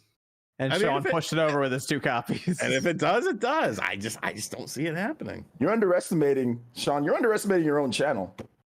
In YouTube, I know Fire Emblem, but like I always say, Fire Emblem had the benefit of Japan, where Metroid does not have the benefit of Japan, because since the Famicom Metroid, Japan does not give a shit about Metroid. Now's a good time to turn it around. Now's a good time to turn it around. So far. I'm doing pretty good so far in the charts. Let's see how they like that. Now's a good time.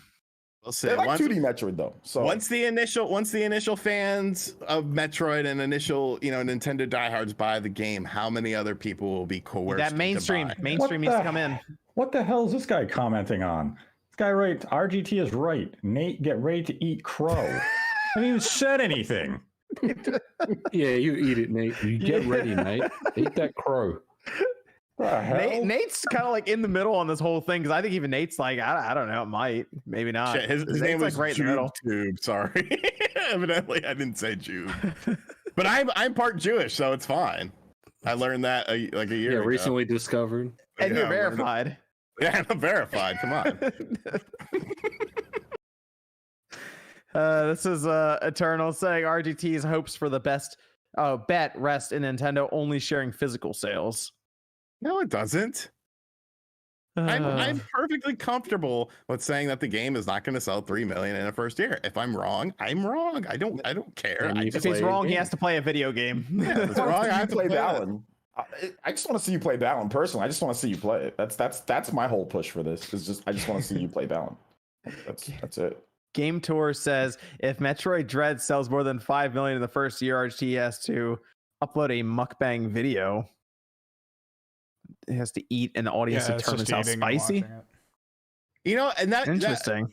I actually like spicy food now. I used to not like them, but I lived with a friend for a couple months because I was in a shitty living situation, and his family was like obsessed with spicy food. Like one of his friends, you know how like you get the crushed red pepper flakes. Well, one of the my friend's dad, he made his own. He called them Doobie Flakes, and like all the family would always eat. You'd put the Doobie Flakes on there, and they would just like look at me if I didn't do it. So I started putting them on there, and I was like, wow, I actually like these. I actually like spicy. You gotta get crushed red pepper. Get the flakes. Just get crushed red pepper. What do you mean? Like an actual pepper that's crushed? Yeah, it looks like a salsa. Okay. You never just had genuine crushed red. It's just crushed red. It's just crushed Red pepper. I think it's just called crushed red. Even not like I think that's like well, But like Doobie Flakes yeah. have a good name. Bring back says if you have both a Series X, PS5, and a Switch, which was worse day one? Balan, Wonderworld, or Cyberpunk 2077? Also, shout out to OJ. Nothing but love for you all. Probably Cyberpunk was worse since that had some serious issues in terms of being able to just complete the game. What were the options again? Balan or Cyberpunk? Cyberpunk. Fernando says, I need that RGT karate story that he mentioned 2 weeks ago. Oh, it wasn't that big of a deal. Basically, so in 8th grade, like me and my friend were just like absolute shitheads, and like we hated everyone. And there was like this clique of like kind of popular, like kind of ghetto, like white kids. And like one of them was like 16 and still in 8th grade. I remember his name was James, and he had like a really thick mustache. And like, so we started shit with them. And so our parents got really concerned because like James could obviously drive a car because he was 16. So like these kids would like pull up to our houses and stuff and like try to fight us. So they put us in karate. And I remember my mom signed me up for 10 lessons. And I was like, this is stupid. I don't want to do it. And so she was like, no, you need to do it. You need to learn some self-defense. I was like, Dad can teach me self-defense. It'll be more interesting. But no, so I did this karate thing. And for some reason, like, I think it was either the first or the second lesson. Like we started sparring.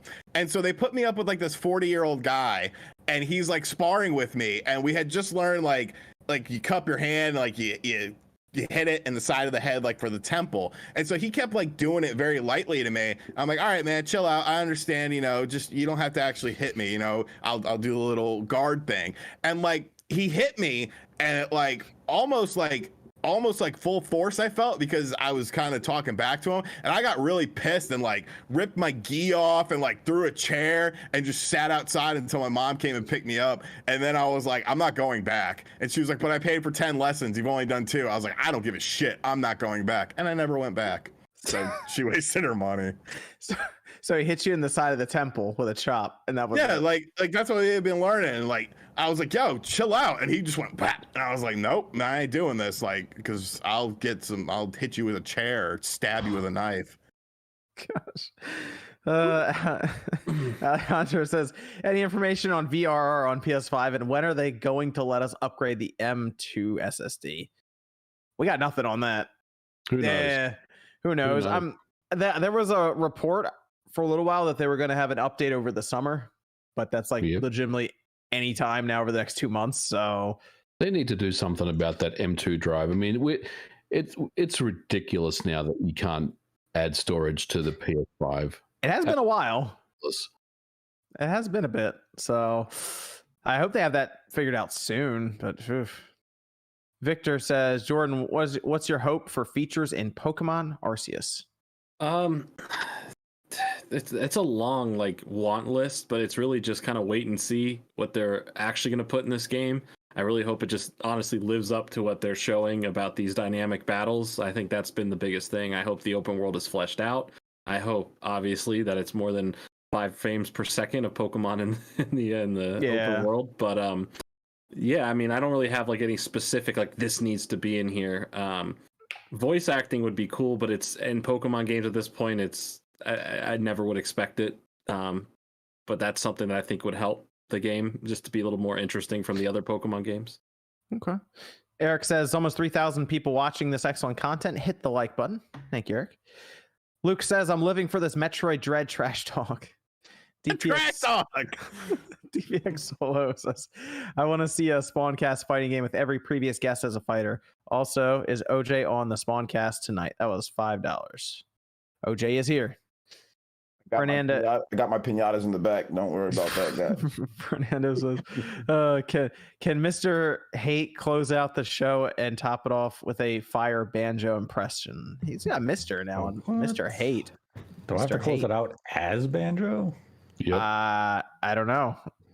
Which banjo though? Can he do the one from like Diddy Kong Racing where it was like a weird southern guy? Oh, banjo. Or it says Abby. No, don't you remember all the characters like Diddy, like Conquer? I Conquer. It's like what? You're not Conquer. Yeah, then you have to bet I'm banjo. Yeah. Fort says Abby is a better golfer than Mario. Yes, he is. Yeah. Tijo says, I think you missed this earlier, but why does Nintendo love DMCAing fan projects as opposed to Nice America bringing on the Trails fans translators for 2 of the new games? Because Nintendo love DMCAing because it's Nintendo. That's what they do, man. They DMCA IPs and properties that are used in like unofficial projects, mostly because they don't know what people are going to do with those characters. So they're pretty serious about that. And they also obviously go after the ROM sites and all of this that even just use like Mario and Bullet Bill on their website because it's like related to piracy and all of that. So Nintendo's pretty serious. They don't mess around with that kind of thing. Apparently, if you use people's brand characters and they don't say anything, you start to lose control of it in some circles and like legal situations. So they want to make sure they have a tight grip on that. I'm not messing around with it. Shinru says Dead Space 1 and 2 remaster. When EA do it, cowards. Yeah, they rumor is a reimagining, I guess. At the end of the month. I think those games still hold up. Maybe 1 could benefit from a little bit more polish now, but 2 still holds up pretty well. I played through it the other years, still pretty good. Nintendo Derek says RGT should also review the Balan book. There's a book. I think it's like a book of Balan. Isn't it a They said it wasn't real. Interesting. Arrow says, "Are you guys into collecting vinyl records?" No, I'm not. No, I have some, but I'm not really. I hang out at a cafe that sells them. They're cool. Corey says, "Did any of you play Phantasy Star Online for GameCube or Dreamcast online way back when?" I played it on the original Xbox, actually. You betcha. Played on Dreamcast. With the I played it adapter. I played it on GameCube. Played on GameCube with I had to track down one of those adapters. I couldn't find one, man. Like forever. I couldn't find one. Couldn't find one. Then I finally found one across town, and it was $70, dude. They're still hard to find now. That's how you can do System Link with Mario Kart. Yeah. Oh, that was, by the way, System Link with Mario Kart Double Dash is one of the greatest. 2 people on each cart is one of the greatest experiences ever. Like to play co-op, it's phenomenal. Jeremiah says RGT is getting a free copy of Prime 4 when Metroid Dread sells 5 million in 5 years. There you go. A man of culture. King says, would a Ratchet and Clank third person shooter work? Probably. Kind of. It kind of is. Isn't it kind of? I was like, wait a minute. What? I was looking at this. I'm like, I think he means like a Uncharted or like Returnal third person shooter, like a tight over the shoulder, or over the shoulder. Or Returnal's not really that. I don't know. You'd have to lose the platforming. Yeah, we kind of get Ratchet knowing that we're just going to be running and gunning and not reloading anything and just arcadey fun. So I don't know. I think it's Mass Effect, Mass Effect style third person shooting or something. Yeah, because that also relies a lot on the story that they're trying to tell. And the Ratchet and Clank story just isn't that deep. So it's I don't know. I don't think that'd work. Like that would make it like and he doesn't like be able to like run around and do like all the other stuff that he does. So. Big says if RGT is wrong, he should have to wear a jester hat. Mm-hmm. And when I'm right, I'll have my crown, scepter, and robe. Too well. Steven. Oh, this is Hellman saying, has anyone checked Google Trends Metroid? I have not. Might not be a bad idea to check that, see how much is going up. Steven says RGT gets a check mark, and now he knows all. I've always known all. Shinru says, should Pokemon use an active time battle system? I think the new one is. That's what it looks like. That's what Arceus looks like it's using, right? Yeah. So it looks like anyway from what we saw with those trailers. Let me go around here as we finish up. Let's start with the newly verified Sean RGT85. Where can everyone find you? Find me on RGT85 on YouTube, especially on Twitter. Verification. Couple videos you might want to check out, like the thing we talked about earlier with Forever Entertainment, some franchises that Nintendo should bring back with them. I made a video today talking about Tony Hawk, Ninja Gaiden, and Strange Brigade on the Nintendo Switch, sharing my thoughts on those. I might make a video tomorrow talking about the Mario Golf, Mario Tennis, and sort of Nintendo strategy on that. I don't know. I might, though. I kind of like the idea. I'm going to go through some of the Streamlabs stuff as well as we do our outros. Mr. Stud Muffin had a couple here saying not watching live, but I'm going to go out on a limb and say OJ will be on the Spawncast tonight. You'd be right. Got it. And he says a good litmus test to see how the state of Metroid is doing is by going around to random people and asking who's inside the suit. And if their first instinct is say guy, then I think we won't be seeing that Balan Wonderland review anything soon. I like this. Liam says, hot take, Mario Galaxy 2 is exactly why most trolls should have never entered gaming, and otherwise flawless game is now next to impossible to re-release because of the upshot motion gimmicks. And even if they find a way, it's probably going to be quite weird. What game was he talking about?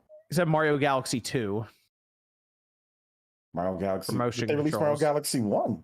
Yeah, that's what well, we also see them going as far as to like rework most of Skyward Sword. Yeah, that was one of the biggest arguments for why it wouldn't come over. It was Skyward Sword, and it's like, I think Galaxy 2 that I think they'd figure that out if they wanted on the Switch. They've taken complete stuff like dual screen games, like Mega Man Legacy Collection, like where there's touch controls, and they've adapted everything. So I don't know if that's a situation or that's a problem.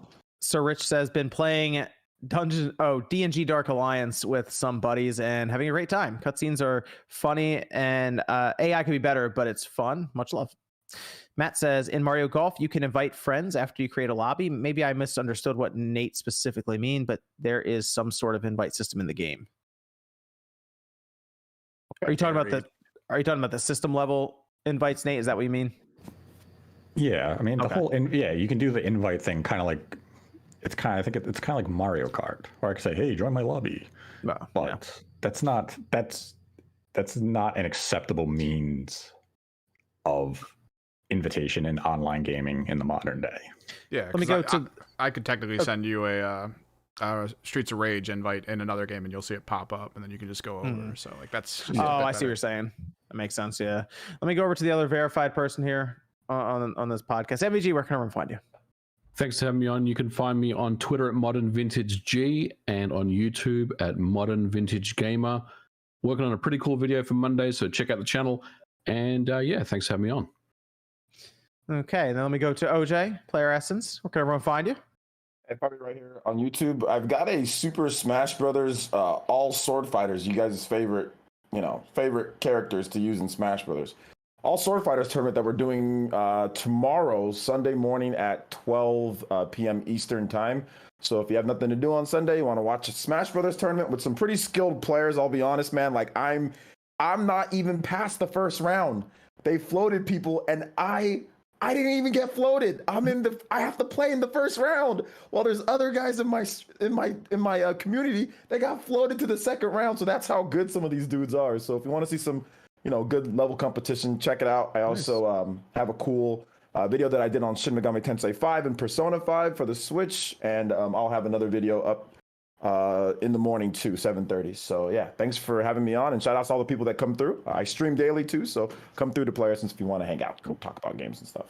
Blue Dragon says, I recently picked up an Xbox Series S and was wondering what are some games I should check out. Additionally, has anyone on the Spawncast checked out The Medium? And if you have, how is it? Thanks everyone for creating great content. The Medium really wasn't for me. I didn't get too into it. I didn't enjoy it that much, but I know other people did. I think MVG liked it. I liked it. Yeah. I mean, it wasn't like anything earth-shattering, but it's fun. You got to get Master Chief Collection. That's first off. Series S. Go and just install that now. Just do it. I would say check out Gears Hive Busters. You'll have a good time with that one. Yeah, Hive Busters is a good one. And Sea of Thieves, actually, I did install it the other day to check out some of the new content that they put in with Jack Sparrow and all of that. And the game itself has changed quite significantly since the last time I played it. So that game seems to have gotten better and better over the last couple of years. So it might be worth checking Sea of Thieves out too. Les says, now that a new Mario Golf game is out, we need a new Mario Hoops 3-on-3 or even a port of the DS version for Switch. That would be fun, actually. That'd be fun. Yeah, why not? Pyra says, hey, MVG, what would you say is the limit of what Game Builder Garage is capable of? I want to get it and mess around, but don't want to set my expectations of what one can do in it too high. If you made a video with your thoughts on it or something, I'd 100% watch. Yeah, it's definitely on the list. I mean, it's quite limited, but you can do 2D stuff. You can do 3D stuff. When I say it's limited, you only have a certain amount of assets in the game that you can use. So you have like a car 3D model and you have like a person 3D model. So you can't generate your own 3D models and stuff like that. You can't make it look custom, but you can have there's like a sprite editor and a texture editor, so you can apply sprites into the games to kind of make it look kind of like your own thing. But it is fairly limited, but I don't think that should stop you from checking it out, because it really does teach you all the concepts of of game building. So I recommend it.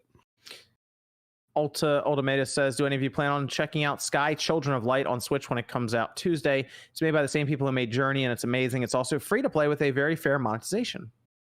Well, if it's free to play, might as well check it out. I was not thinking of checking out because I think the Sky 6 is out next week, so I was probably going to grab that, but I might check it out. Sky Children of Light. See that pop up on the eShop. Jordan. Yep. Where can everyone find you? You can find me on the YouTube channel Jordan Fringe. Thank you for 75,000 subscribers. I appreciate it very much. Doing 2 videos a week.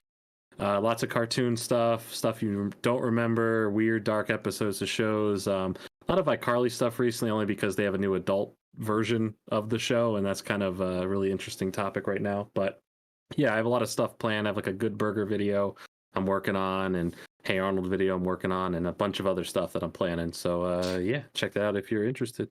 This was, I think, a correction from the last one for Ratchet and Clank, where King said multiplayer shooter. Sorry, like Splatoon is what they were referencing. Like if it could be a multiplayer online shooter with Ratchet and Clank. But I know we had, it actually came up recently, right? With the PS2, they did the online for Ratchet and Clank again. And that was a whole thing that was being shown off. And I actually think that'd be a lot of fun. I think they could do an arena shooter out of Ratchet and Clank if they wanted to. I think so. I think that'd be a lot of fun. Yeah, absolutely. Deep Thinker says, MVG, you trying to throw hands? I think that is everyone here. Yes. And Nate, you want to let everyone know where they can find you in your regular voice? You want to do some kind of ending with the banjo voice as was requested? Yes, people can find me on YouTube at Nate the Hate, or on Twitter at Nate the Hate, followed by the number 2.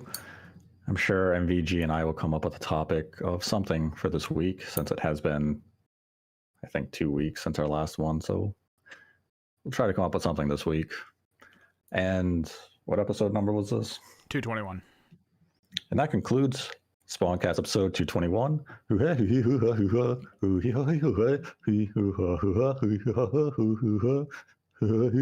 I'm Banjo. Terrifying.